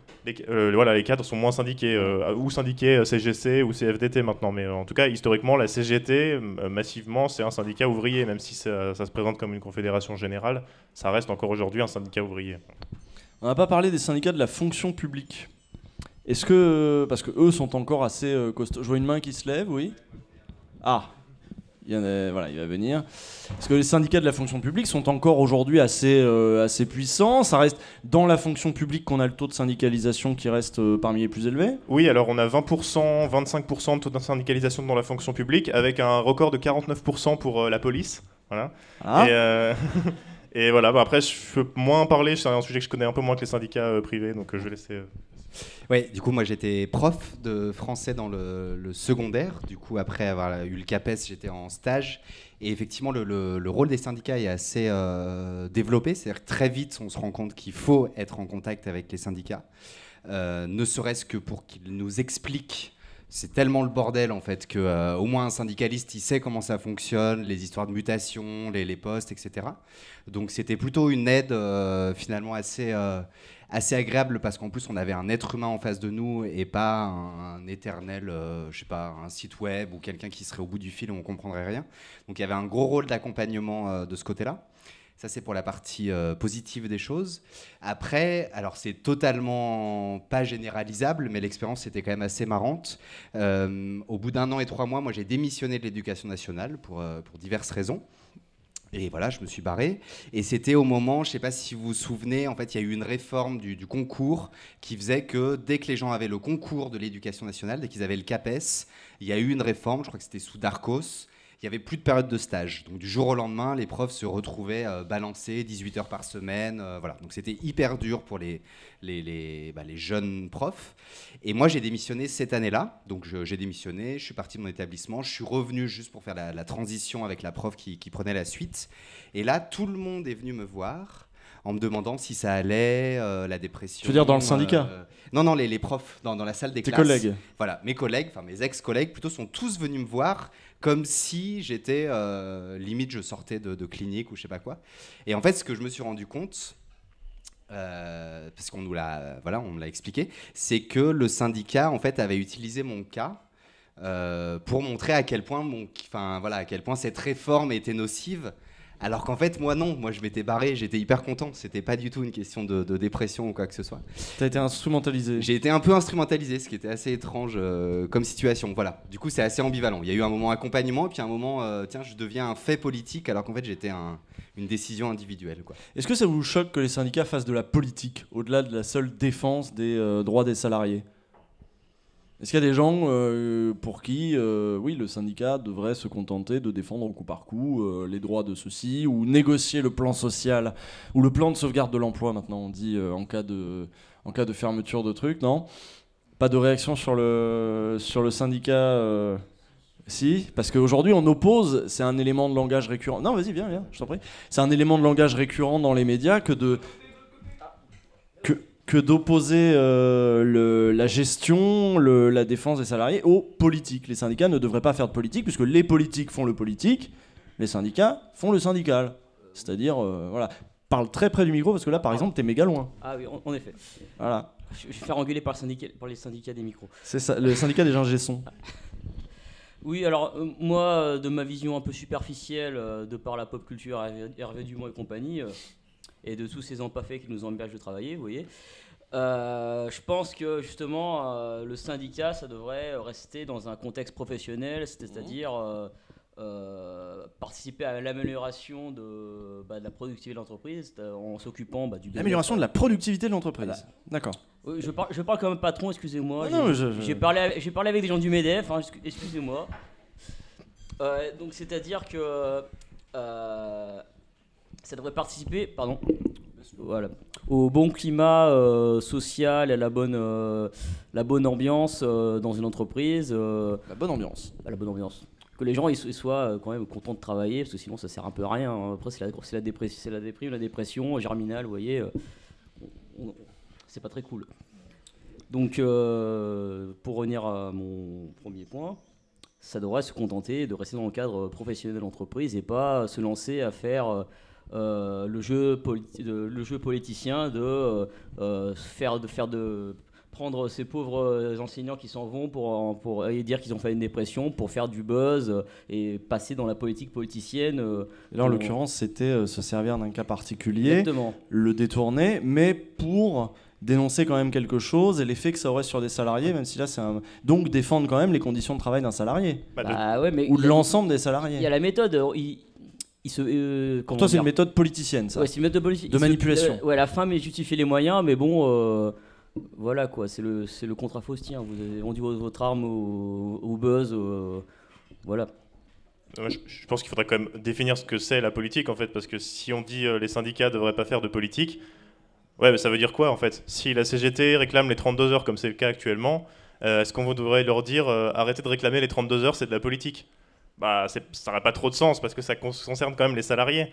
À côté, si un syndicat participe à une manifestation pour une réforme du Code du travail, au hasard, est-ce qu'on dirait vous faites de la politique? Bah oui, ils font de la politique, mais en même temps, ça concerne le monde du travail. Enfin, la politique, c'est pas un truc séparé du reste, quoi. Ça fait partie de la société, et de toute façon, si on veut améliorer les conditions de travail des salariés, on est obligé de faire de la politique. C'est pas deux choses différentes, c'est pas hermétique en fait. Vas-y, non, je t'écoute. Ouais, je trouve que ça devrait pas être, comment dire, opposé, que ça tombe dans les mêmes dérives qu'on reproche à la politique d'aujourd'hui. C'est-à-dire, il y a la politique prendre des décisions pour les employés, et la politique, m'assurer que je sois réélu dans le syndicat, pour qu'on parle de moi et que je fasse mon image du mec qui est cool, qui aime les gens, voilà.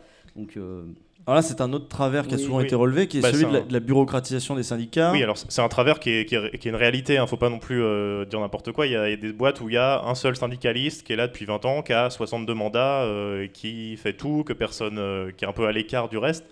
Mais c'est aussi lié à l'état du syndicalisme en France, en fait. Vous avez 11% de syndicalisation et vous avez 1, 2, 3, 4, 5 mandats à pourvoir.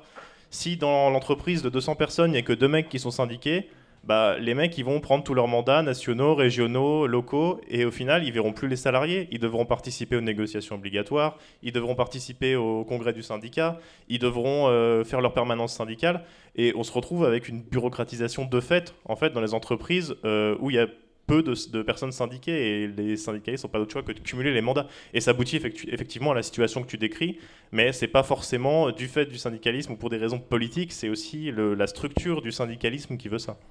Alors, heureusement, pour les négociations en entreprise, de plus en plus, on ne va plus avoir besoin des syndicats, puisqu'on va pouvoir faire des référendums dans les entreprises en demandant directement leur avis aux salariés, en squeezant les syndicats. Vous voyez à quel point c'est très politique aussi, ça, parce qu'il y avait ça dans... Tu peux rester, si tu as encore des trucs à dire. Vous pouvez venir aussi, pareil. Tu étais venu là, c'était pour parler des syndicats ? Je respecte les tarifs.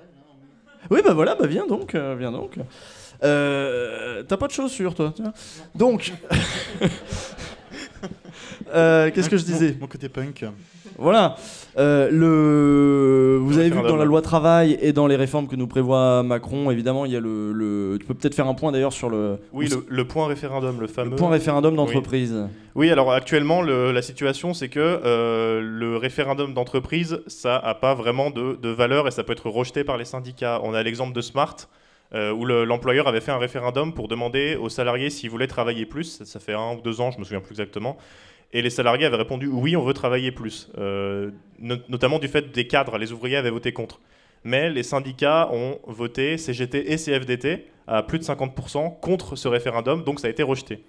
Un accord peut être signé par 30% des syndicats, mais refusé par 50% actuellement. Aujourd'hui, avec la loi Macron, c'est l'employeur qui pourrait proposer un référendum, et ce référendum ferait force d'accord. Donc dans le cas de Smart, s'il y avait eu un référendum, il aurait été accepté, il y aurait eu un temps de travail supplémentaire.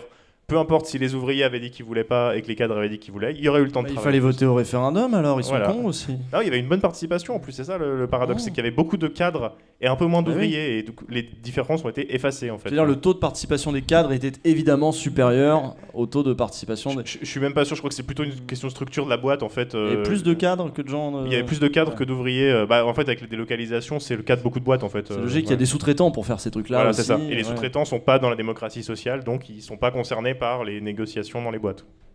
D'accord. Donc, on voit qu'il y a une volonté politique que c'est une constante, que c'est une boussole pour les réformistes français qui veulent faire les réformes de structure pour laisser les gens travailler et créer de la croissance. On voit que parmi les constantes, il y a casser les syndicats, casser le rôle institutionnel des syndicats, essayer de les court-circuiter autant que faire se peut. Oui, et une expression que perso je déteste, c'est la démocratie dans l'entreprise. Enfin, c'est pas une démocratie en fait, donc arrêtez d'essayer d'en mettre. La démocratie dans l'entreprise, c'est impossible, c'est pas une structure démocratique. Y a pas le patron peut très bien dire lors d'un référendum vote oui ou t'es viré, quoi. Schématiquement, il peut dire ça. Dans une démocratie, on imagine difficilement un mec qui dit si tu votes contre moi, t'es expulsé du pays, pour faire la comparaison. Voilà. Donc ça déjà, il y a une base de réflexion, de théorisation qui est fausse. Voilà. Alors, notre camarade. Ouais.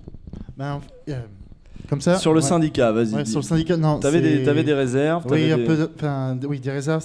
Je suis pas syndiqué, j'ai pas été approché par un syndicat, mais c'est juste que depuis aussi loin que je m'en souviens, on dit que les syndicats sont là pour protéger tes droits. Quand les patrons vont trop loin, c'est un garde-fou qui est essentiel parce que la loi ne sera pas toujours là. Et ce que je remarque de plus, c'est que ces mêmes travailleurs qui sont eux-mêmes concernés par ces syndicats s'en foutent de plus en plus. Oui, mais toi aussi. Oui, un peu, parce que tout simplement je travaille pas, je suis encore étudiant, mais même dans les syndicats étudiants, enfin j'ai pas eu l'occasion parce que j'ai pas été en école publique. Le truc c'est que même pour... Alors qu'est-ce qu'il faut faire? C'est ça, non mais... Parce que du coup tu reconnais la pertinence du rôle du syndicat dans la défense des salariés, au-delà de leur seul droit, mais même de la défense des salariés dans l'appareil de production et dans le système politique, parce que qui produit, qui est payé comment, qui possède les moyens de production, c'est pas des questions anecdotiques, ce sont des questions politiques. Mais au-delà de Donc, ça, c'est politique de négocier ça. Mais au-delà de ça, c'est pourquoi autant de travailleurs se désintéressent des syndicats. Par exemple, pour les prud'hommes, leur rôle est essentiel, on le dit, c'est institutionnalisé. Je pense que moi, ça partait des syndicats, mais c'est un rôle des syndicats qui a été institutionnalisé pour arbitrer. Et il n'y a qu'un travailleur sur 4 qui est lié au prud'homme. Oui, il y a plus d'élections au prud'homme en fait, maintenant, depuis la dernière réforme. Mais voilà, donc comment on est arrivé là? Comment on est arrivé, et là je vais dire de grosses conneries, mais comment on va dire à des syndicats qui sont réactionnaires, qui sont vieux et qui font chier tout le monde? Quoi? Attends, des syndicats réactionnaires? Ouais, non, c'est... ils réagissent à tout, ils sont jamais contents. Tu veux dire que les gens disent ça? Ah, c'est ce qu'on entend, tu veux dire? Voilà, oui, c'est ce qu'on entend. Non, mais voilà, je dis de grosses conneries, je caricature beaucoup.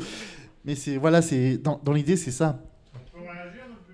Mais j'arrête pas de le dire. J'arrête pas de dire, venez. Mais viens avec le micro parce que c'est filmé, sinon on t'entendra pas du tout.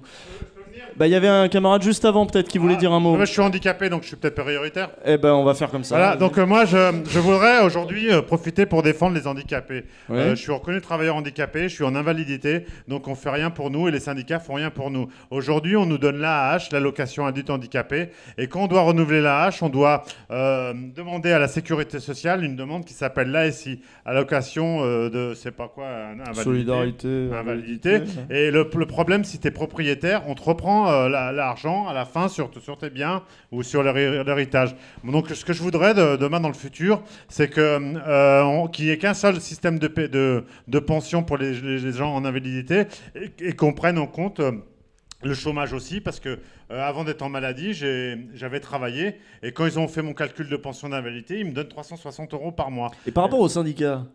Les syndicats, ils défendent pas la cause des handicapés. Cette cause, ça fait 10 ans que j'en parle à droite à gauche quand je rencontre des syndicalistes et que je leur explique que moi, en tant qu'handicapé, on se retrouve avec rien, personne pour nous aider à chercher une solution à un travail. Et moi, j'ai eu trouvé des travails par-ci par-là en emploi aidé, mais c'est vrai qu'on peut rester 5 ans sans travailler. J'ai fait un CES-CEC entre 2002 et 2005. J'ai été mis en invalidité en 2001 suite à une longue maladie et des dépressions bipolaires, etc. Et qui fait qu'on peut travailler, mais qu'il n'y a personne pour nous aider à trouver les solutions. On se retrouve un petit peu tout seul face à la société, qu'à un moment donné, on vit comme ça et on reste comme ça, quoi. Et donc, moi, ce que je voudrais, c'est qu'il n'y ait qu'un seul système de paiement de pension pour nous. Parce que j'estime que c'est pas normal qu'il y en a un qui touche la hache, l'autre il est des pensions minimes d'invalidité. Il y en a qui touchent moins de 600 € de pension et qui vivent qu'avec ça, quoi. Et que si ils n'ont pas eu la chance comme moi d'avoir de l'argent ou d'investir à un moment donné, j'aurais que ça pour vivre. Ça pose la question du coup, est-ce qu'il peut y avoir des syndicats de gens qui ne travaillent pas dans les entreprises. Il y en a déjà. Ouais. La CGT a longtemps couru derrière les chômeurs pour voir si elle pouvait pas faire quelque chose avant. Pourtant, est-ce qu'il pourrait y avoir, par exemple, un grand syndicat des chômeurs ? Est-ce que dans les statuts des syndicats, c'est possible ça ? C'est possible, ça a été tenté déjà, je crois. Il y a des sections de CGT qui sont chômeurs et précaires, je pense. Par contre, la question précise du handicap, c'est vrai que c'est quelque chose qui est autant au niveau des syndicats que des partis politiques, qui est souvent laissé à la marge. Quoi. Tu veux faire quoi avec 800 € si j'avais pas la chance d'avoir eu un père alcoolique et qui est mort avant ma grand-mère, que j'avais pas hérité et qui avait pas des bobos sur la pente de la Croix-Rouge. J'ai acheté un appartement dans les années 94 à pas très cher, 67 000 €, que j'ai été obligé de revendre parce que pour vivre, j'arrivais pas à vivre avec 800 €. Donc je l'ai bien revendu, j'en ai racheté un autre où je vis. Et c'est vrai qu'aujourd'hui, on se retrouve déjà, on s'ennuie. Et d'un moment donné, on a envie de faire quelque chose. Moi, j'ai le droit, par exemple, au travail, à la sécurité sociale pour travailler dans les entreprises. Mais le problème, c'est que pour travailler, il faut une entreprise qui vous prenne avec vos défauts et vos qualités. Et le souci, il est là. Et moi, aujourd'hui, je travaille sur un projet de gratiféria. Mon idée, c'est de monter des journées. Tu vas nous pitcher l'entreprise, là.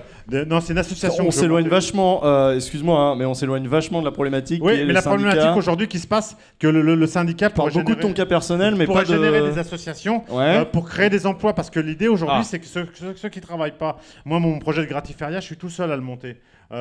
Si un syndicat m'aide à monter ce truc-là, on fera travailler des gens dans le futur. Parce que l'idée, elle est là. L'idée n'est pas de dire aujourd'hui machin, bordel. L'idée, c'est d'agir et de créer des emplois. Et pour créer des emplois, il faut monter des associations, il faut monter des projets. Et il faut aider les gens, parce que les gens comme moi, il y en a plein qui n'ont pas d'emploi et qui se retrouvent isolés. Alors, est-ce que c'est au syndicat de créer des emplois ? Mais ça peut faire partie du jeu. Pourquoi pas évoluer par exemple, les syndicats peuvent lancer des boycotts. Moi, aujourd'hui, je propose de lancer des boycotts dans ce monde, plutôt qu'aller manifester, on lance des semaines de boycott. Il y a une place quand même très particulière de la manifestation et du blocage dans l'histoire syndicale. Après, c'est pas incompatible avec une action de boycott, mais je pense que la manifestation, ça reste quand même le point central. Mais on va se faire taper dans la tronche, parce que là, avec les lois qui sont en train de passer, les manifestations, ça va être fini. Ils sont en train de tout ficeler, et ils vont nous empêcher de manifester, ils mettront les chars dans la rue. Ça va finir comme ça. Non, mais bien sûr, c'est une des voies que prend notre... Le boycott, ça va toucher plus au fond du cœur du pognon. Oui, enfin, ceci dit, là, on parle quand même... tu sais, les manifestations, on s'en est toujours pris plein la gueule. L'histoire du syndicat, elle est parsemée de morts. Elle est parsemée de dizaines de milliers de morts tirés sur la foule dans la rue. Donc, et les gens ont quand même créé des syndicats et monté des manifestations et bloqué des usines alors qu'on leur envoyait l'armée et qu'on leur tirait dessus. Je pense qu'on est encore dans une situation où, en effet, ça va se tendre dans la rue.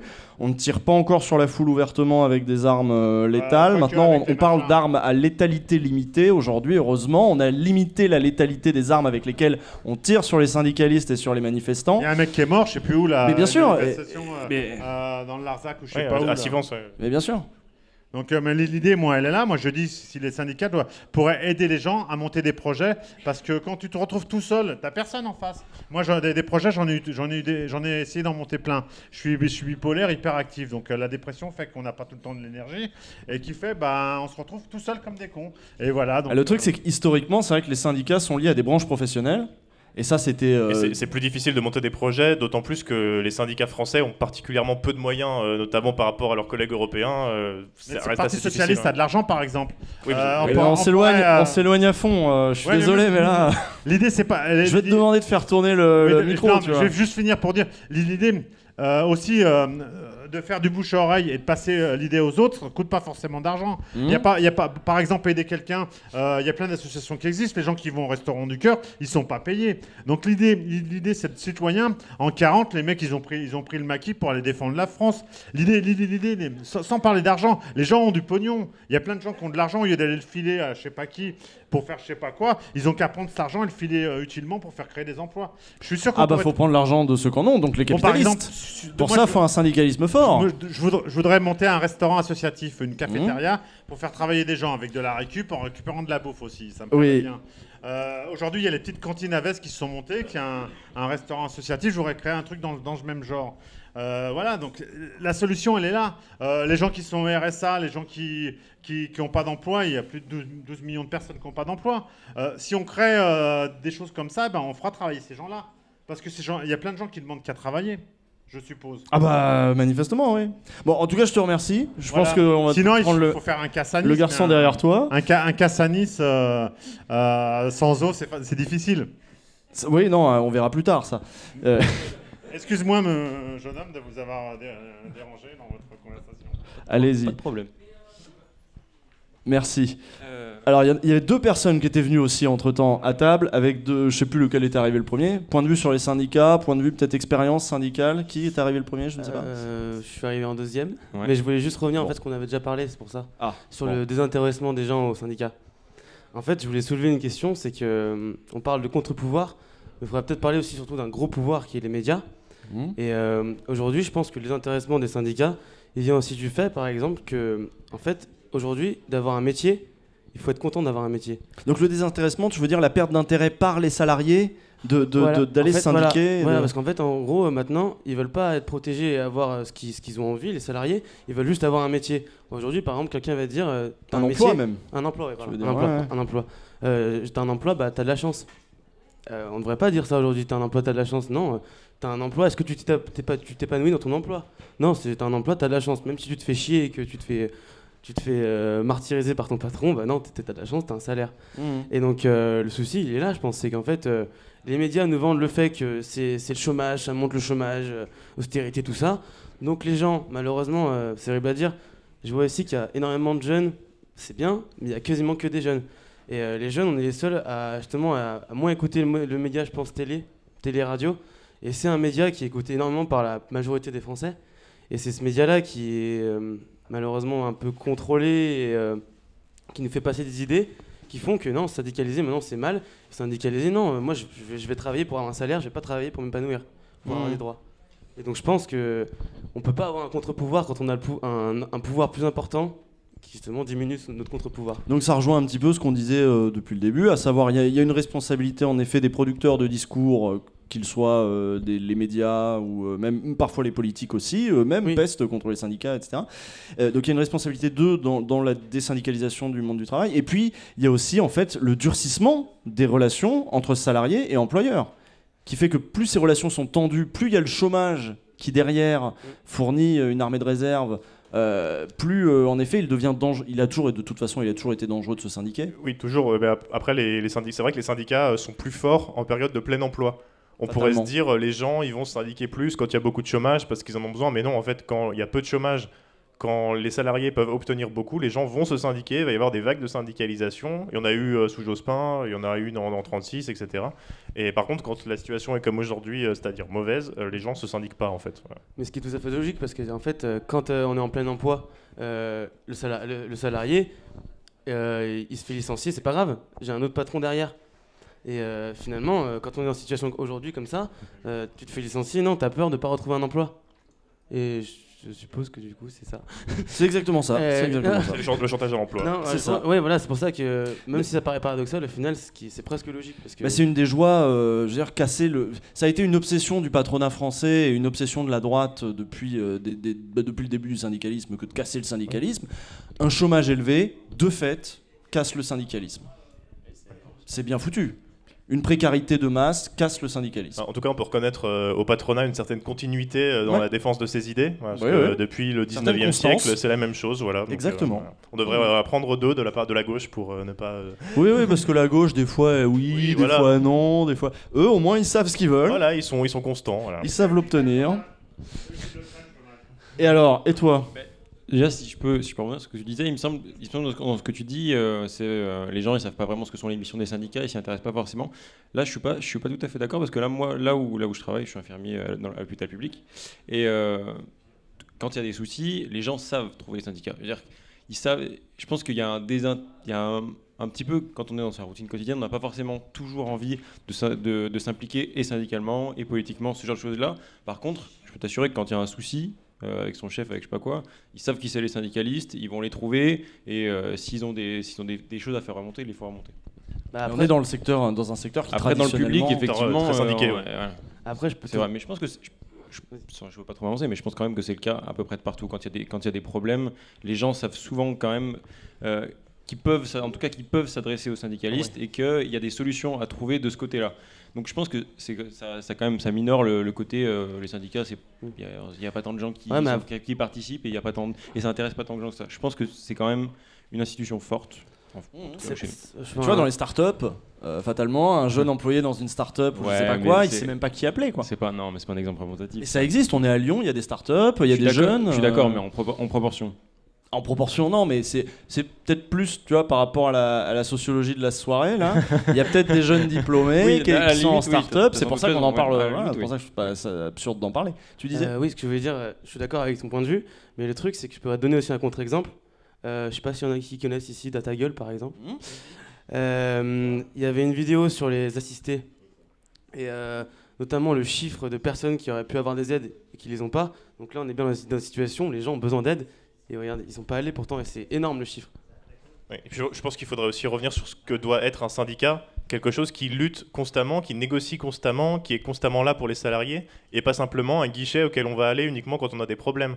C'est une vision finalement assez utilitariste du syndicat.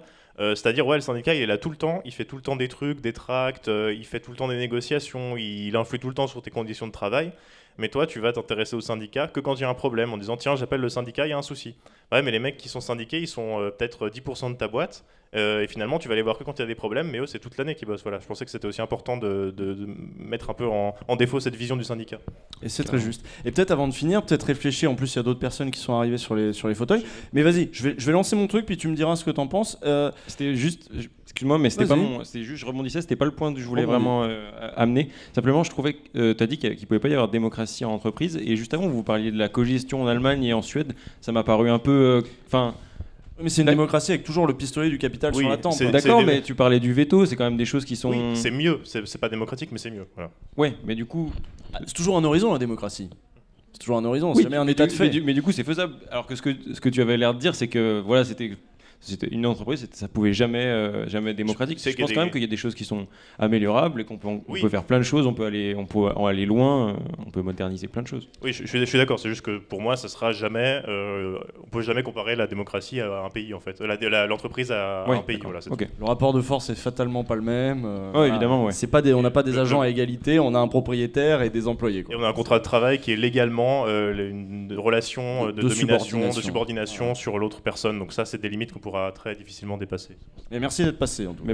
Merci de m'avoir reçu. Et on va essayer de réfléchir peut-être à quelles sont les pistes qu'on pourrait mettre en avant pour... Alors, est-ce qu'il faut en finir avec les vieux syndicats? Est-ce qu'il faut en créer de nouveaux? Est-ce qu'il faut revitaliser? Moi, il y a un truc qui m'avait paru intéressant pendant les mouvements contre la loi travail, c'était que les premières grosses manifs qui étaient parties contre El Khomri, contre Valls, contre tous ces gens, étaient partis non pas, alors certes de la CGT, mais non pas de la direction syndicale de la CGT, mais d'adhérents de la CGT en bas qui avaient lancé au forceps l'événement Facebook en disant c'est bon, on démarre le 9, enfin je sais plus quelle date c'était, mais ils avaient dit c'est bon, on démarre le 9, ils avaient mis la direction en fait au pied du mur en disant en postant le truc avec un machin CGT et ils avaient forcé la main de leur direction. Et est-ce qu'à travers du coup, le renouvellement des outils possibles pour créer des contre-pouvoirs et de la démocratie, il n'y a pas un renouvellement du syndicalisme à faire qui pourrait ouvrir sur de nouvelles formes? Et comment, aujourd'hui, réinsuffler un souffle à ce truc-là, en sachant que le droit du travail va être un des premiers combats de toute façon là, de la rentrée Macron, donc... Oui. Moi, je pense qu'un truc qui est important de dire déjà, c'est que les élites syndicales, les bureaux syndicaux ont les mêmes problèmes que les élites politiques, que les élites patronales. C'est des hommes blancs de 50 ans qui sont très peu de femmes, un peu comme à cette table par exemple. Exactement. Voilà. Et c'est des problèmes qu'on retrouve à tous les échelons, toutes les élites de la société ont les mêmes problèmes. Et il y a des élites aussi dans les syndicats, il ne faut pas l'oublier non plus. Je pense que ça peut jouer aussi pour... Il y a une bureaucratie syndicale, bien sûr. Je t'écoute, puisque tu es venu t'asseoir. Si vous voulez venir ici aussi. Bon, alors pour ma part, je suis étudiant, je travaille pas encore. Donc, parle plus près du micro. Oui, j'ai pas encore eu l'occasion forcément d'échanger avec des syndicats, même les syndicats étudiants. Et déjà, je voulais savoir une première chose, c'est une question qui s'adresse au public. Si des gens dans le public ont la sensation de méconnaître les syndicats qui les concernent. quand même plus Oui, je marginal. pense. Et pas seulement chez les étudiants, mais même chez tout le Oui, monde. C'est pour ça puis, qu'on est revenu un peu sur la CGT, CFDT et tout. C'est qu'il y en a pour lesquels FSU, Solidaire, je sais pas quoi. C'est un bordel monstre, une nébuleuse. Et peut-être qu'on manque d'éducation. Je pense qu'il y a ça aussi. Et puis autre chose, comme tu l'as dit, il y a très peu de personnes qui sont syndiquées. Et je pense qu'il y a le fait, là c'est une question que je me pose, c'est est-ce que dans les autres pays, on a une vision très militante du syndicat? Parce qu'il me semble qu'en France, on l'a, puis on a même un aspect révolutionnaire, voilà. Et donc je voulais savoir si, comme tu parlais de la Suède par exemple, est-ce que dans les autres pays, les syndicats ont cet aspect vachement militant, vachement... Près du micro. Vachement militant, vachement dans le combat? Voilà, c'était une question que je me posais. Peut-être parler de ce que c'est que la social-démocratie en fait. Oui, c'est la gestion, la co-gestion, l'acception du capital, travailler avec le capital pour le rendre meilleur. Donc, de fait, les syndicats... Bon, déjà, le fait que le syndicat soit de masse, comme c'est peut être le cas par exemple en Allemagne, pour moi, ça les rend moins militants de toute façon. Le fait qu'il y ait énormément de monde dedans, ça crée une plus grosse bureaucratie. Voilà.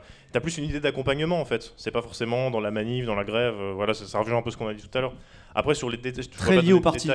Très lié au parti, voilà. Mais après, je pourrais pas donner de détails sur leur mode de pensée, je le connais pas. Mais bon, sur la structure, en tout cas, c'est quand même moins militant. Il y a beaucoup moins de grèves.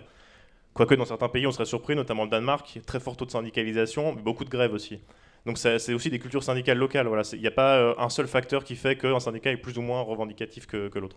La question c'est, voilà, quel est le modèle de démocratie sociale? Dans ce modèle-ci, qui va être le modèle tant vanté de l'Allemagne ou de l'Europe du Nord, il y a l'idée que le parti est partenaire d'un syndicat, qui va être le syndicat, donc le parti de gauche, le parti de gauche réformiste, va être partenaire d'un syndicat, que le syndicat va du coup faire remonter des choses des travailleurs vers le parti, et qu'il y a en gros, c'est toute cette, les corps intermédiaires, si tu veux, on a créé des corps intermédiaires pour faire remonter des choses finalement de la base vers le pouvoir politique, et en articulant parti et syndicat. C'est pas le cas chez nous. C'est un peu le cas, très très peu le cas. On a quand même de la cogestion. On a oui, quand même, il y a quand même ces institutions paritaires. En fait, le système français, il est assez hybride. C'est à mi-chemin entre le système des pays du Sud et le système allemand. Mais aujourd'hui, la loi que veut faire passer Emmanuel Macron sur la fin de la cogestion de fait de la Sécu, de l'assurance chômage, de l'assurance maladie, ça va aboutir à la fin de ce modèle social-démocrate. Donc les éléments français qu'on avait qui nous rapprochaient de l'Allemagne, par exemple, ils vont disparaître au profit d'un... Nous, on n'avait pas de parti associé à un syndicat. Non, sans parler de parti, mais juste la gestion. CGT et le Parti communiste, mais c'était pas un parti de gestion, le Parti communiste. Oui, c'était pas un parti de gestion, et en plus la CGT, à travers son histoire, il y a quand même deux courants, il y avait beaucoup de réformistes, ils se sont divisés en deux, il y avait la partie pour les communistes et l'autre non, ils sont réunis, ils sont redivisés. CGTU. Voilà, CGTU pour les communistes, ils sont revenus dans la CGT, et ils sont redivisés, et les réformistes sont devenus CGT-FO, qui est aujourd'hui Force ouvrière. Voilà. Avec des fonds de la CIA. Voilà, exactement. À peu près. Non, mais c'est vrai. C'est vrai, c'est noté. Maintenant, c'est établi. C'était $1 milliard par an pour Force ouvrière, parce que l'idée, c'était de casser la CGT, de casser les liens entre la CGT et le. Non, mais ils ont été extrêmement inventifs dès qu'il s'agit de casser les syndicats. Et en fait, aujourd'hui, on est en train d'avoir ce débat précisément parce qu'ils ont réussi. Oui, et ils ont réussi à casser les liens entre la société et les syndicats. Et par rapport à ce que tu disais sur ces liens, on était peut-être à 10% de modèle social-démocrate en France, et ça a passé à 1% avec la loi Macron en fait. C'est ça. Ben, tu avais des observations. Là, on est en train de conclure parce que mine de rien, ça fait presque 1 heure qu'on y est. Ouais, j'essaie d'aller vite. Juste un petit bonus, par exemple, il y a un pays aussi où étrangement il y a une grosse tradition syndicale, c'est les États-Unis. Alors c'est des syndicats très corpos et très professionnalisés et tout. Mais par contre, justement, sur le côté politique, alors qu'ils n'ont pas la tradition révolutionnaire ni rien, etc., genre on ne devrait pas toucher à la politique, eux, il y a vraiment un enjeu de quel candidat est soutenu par quel syndicat. Par exemple, les primaires démocrates, c'était la foire à qui aura la... Et ils négocient des trucs avec les syndicats pour avoir... comme ils négocient avec des capitalistes aussi, pour avoir des soutiens, etc. Bref, c'est pas pour m'étendre là-dessus. Juste un truc, moi j'ai une expérience, on va dire, professionnelle qui fait que je viens que de déserts syndicaux. Je sais pas comment j'ai fait, mais j'ai fait plein de trucs différents et c'était tout le temps soit parce que j'étais en contrat précaire et que du coup je bénéficiais pas ça n'avait pas d'intérêt de se syndiquer, quoique des fois tu pouvais bénéficier dans certaines boîtes de trucs qui avaient été négociés par les syndicats parce que les contrats précaires aussi en profitaient, mais voilà, il n'y avait jamais cette question-là. Que ce soit justement parce que c'était une petite boîte ou parce que c'était une grosse boîte qui était un désert syndical, notamment tout ce qui est produits culturels. Les Fnac, les trucs comme ça et tout, c'est très compliqué. Enfin, quand t'arrives dans des trucs comme ça, c'est. Ah, il y a eu des Fnac en lutte, Il y a eu des Fnac en lutte, il y a eu des McDo en lutte, il y a eu des hein. Fnac en lutte. Ça commence. C'est très compliqué. À partir des années 90, c'est les choses qu'on a commencé à voir arriver. Mais c'est par section. C'est par section. Voilà, et c'est toujours des luttes très locales. Ouais, puis c'est des gros champions du monde en général qui arrivent. C'est des mecs qui arrivent et qui montent des sections syndicales dans ces trucs-là. C'est vraiment des champions du monde.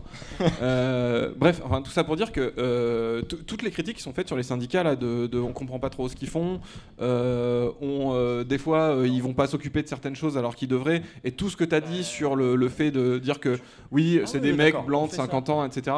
Tout ça, c'est vrai. Enfin, genre, il y a vraiment rien à dire là-dessus. Et qu'il y a de la corruption, il y a des. Oui, parce qu'on n'a pas parlé non plus des liens. Il y a le fameux livre noir des syndicats qui est sorti, qui a beaucoup circulé dans les milieux journalistiques.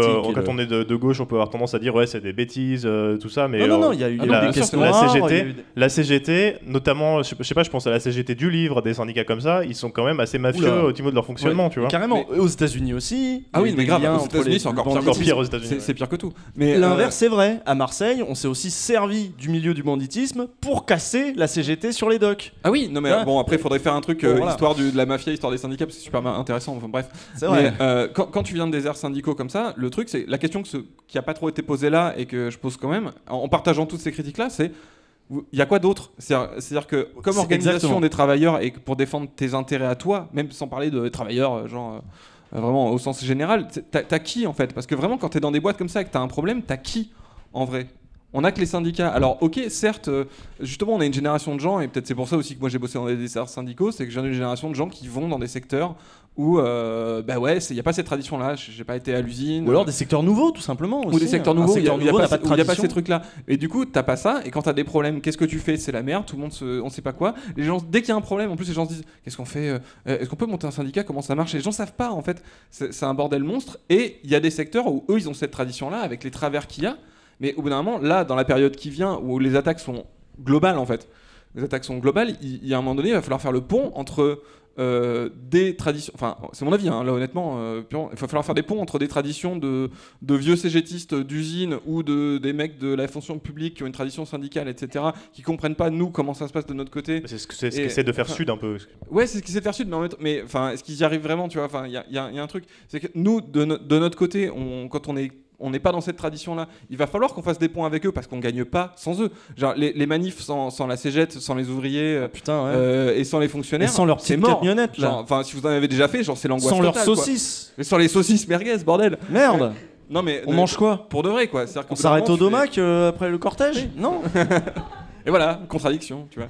Mais du coup, il va falloir faire le pont et il faut qu'eux aussi fassent le pont. Et je pense que c'est bénéfique à tout le monde. C'est-à-dire que si tu as une jeunesse qui est pas capable de. Enfin, c'est pas capable, mais qui n'a pas de tradition d'organisation qui soit adaptée à ce qu'on vit, nous, en termes de conditions économiques, de travail, etc., il va falloir qu'on se tourne vers eux aussi. On a besoin d'eux, on le voit déjà. Toute et une eux, ils ont génération peut-être besoin aussi d'une autre génération pour dire attendez, là, vous déconnez là-dessus, quoi. Enfin bon, bref, voilà, c'était tout ça pour dire. Expérience de désert syndical, moi je trouve que les syndicats, j'en ai pas eu et en fait ça aurait été bien. Je suis très d'accord. Et dernier intervenant qui attendait depuis très longtemps. Ensuite, on va faire quelques conseils lecture avec Thibaut. Et ensuite, on se dit au revoir et puis on va fumer des clopes. Et boire des coups. Bonjour. Bonjour. Alors, au début, on a. Parle très près du micro, genre là, tu vois, je suis hop, là comme ça. D'accord. Au début, on a commencé à parler un peu de culture de syndicat, de culture du travail, et je tiens à rappeler qu'un employé, c'est quelqu'un qui arrive au milieu d'une culture qui est déjà préétablie. Et que si dans une entreprise qui n'a pas une culture syndicale, qui n'a qu'un seul syndicat et qui est de l'avis des patrons globalement, CFDT comme par hasard, il arrive en soi seul, il ne peut pas faire changer de choses, même s'il est lui-même syndiqué, c'est mon cas, CGT. Et le code du travail, qui est un outil fabuleux et qui est en train d'être détruit, réglemente sa vie. Moi, si jamais je me fais convoquer par ma DRH, si je me fais convoquer par ma DRH, je ne peux me faire soutenir que par un employé de ma boîte ou du syndicat de ma boîte. Mon propre syndicat ne peut pas m'aider. Il peut m'informer, mais ne pas me soutenir. Les deux missions du syndicat. Le code du les outils, le code du travail n'est plus adapté au syndicat, selon moi. Et il a été forgé par qui ? Par les luttes syndicales, en grande partie, et la CGT majoritairement, hein, rappelons-le. Peut-être pour finir, Thibaut, ou moins que tu aies un dernier mot sur les perspectives.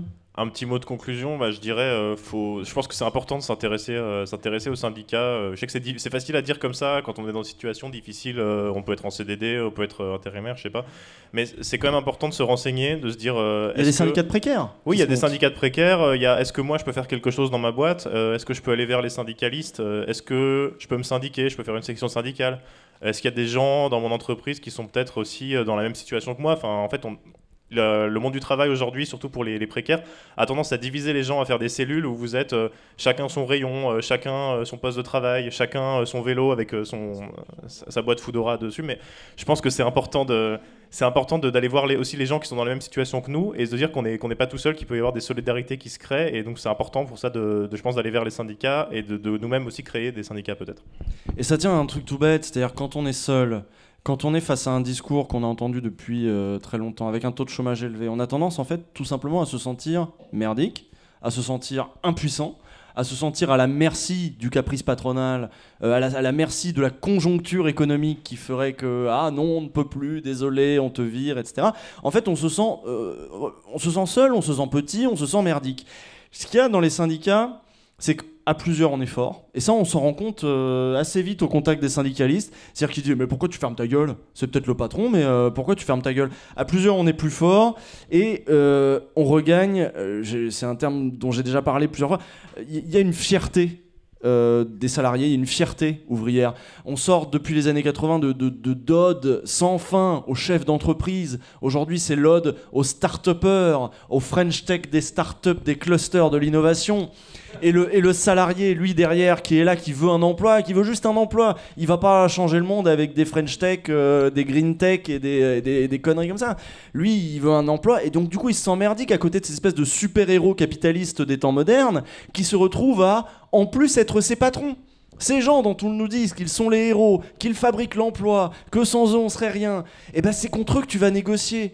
En arrivant, toi t'es là, t'es jeune, t'es rien, et tu dois négocier face à cette figure mythifiée depuis les années 80, et même avant aussi, mais surtout depuis les années 80, qui est celle du chef d'entreprise, de l'entrepreneur, parce que maintenant on ne dit plus patron, on dit entrepreneur, qui est... Voilà.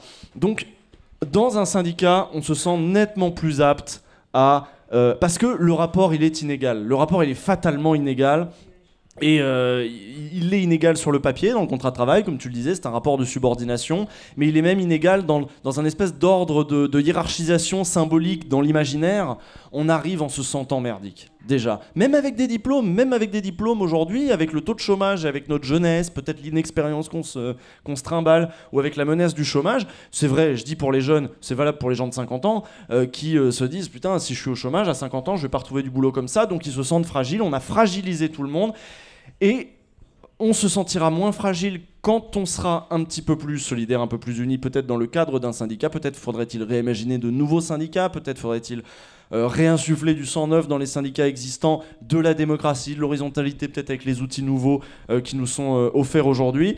Voilà, en tout cas c'était ça que je voulais dire ce soir, c'est ce genre de piste que je voulais lancer ce soir. Tu avais un mot à ajouter? Oui, un mot à ajouter. Je sais pas si vous voulez conseiller des trucs à lire, mais j'avais aussi une petite biblio, trois trucs rapidement si vous voulez. On est sur la biblio là, vas-y. Si c'est pas des trucs sur les syndicats que tu voulais présenter. Enfin plus ou moins, mais vas-y.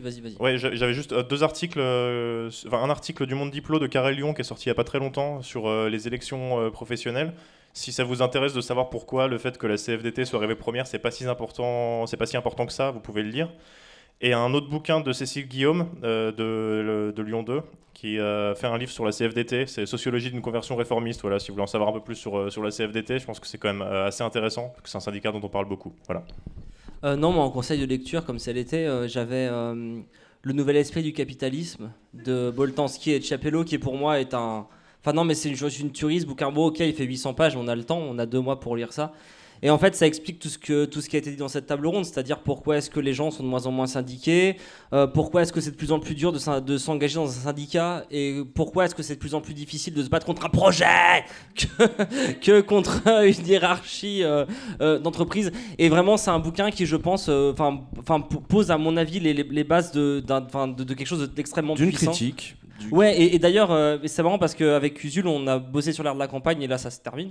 Mais c'est un bouquin qu'on avait souvent envie de citer, pas mal. On l'a pas mal cité. C'est revenu au moins aussi. 2-3 fois. Ouais. On se disait, avec Macron, évidemment, le nouvel esprit du capitalisme, Macron, NKM. On l'a fait avec NKM, Macron, voilà. et effectivement, je pense que c'est un bouquin que je vous conseille. Alors, il trouve trouvable en occasion, il n'est pas hyper cher et voilà. Enfin, pour moi, c'est génial. Voilà. Je vous remercie d'être venu parce que je sais que c'est pas. Mais moi, ce que je voulais faire justement, c'est que vous seriez peut-être pas venu de vous-même dans une soirée comme ça en se disant on va aller parler de syndicats. C'est de vous imposer aussi des thèmes auxquels vous auriez peut-être pas nécessairement pensé, puis d'essayer de les discuter ensemble, y compris avec même nos idées reçues. Moi, j'en ai aussi, et peut-être qu'elle mérite d'être confrontée à des gens qui me disent que je dis de la merde. Vous pouvez y aller. On se reverra, je pense, ici notamment. N'hésitez pas à revenir. Merci d'être venu ce soir. Vous avez été formidables, vous avez participé, vous avez été merveilleux. Maintenant, on va pouvoir boire des coups. Il fait super chaud. Donc, je vous libère. Merci d'être venu et excellente fin de soirée.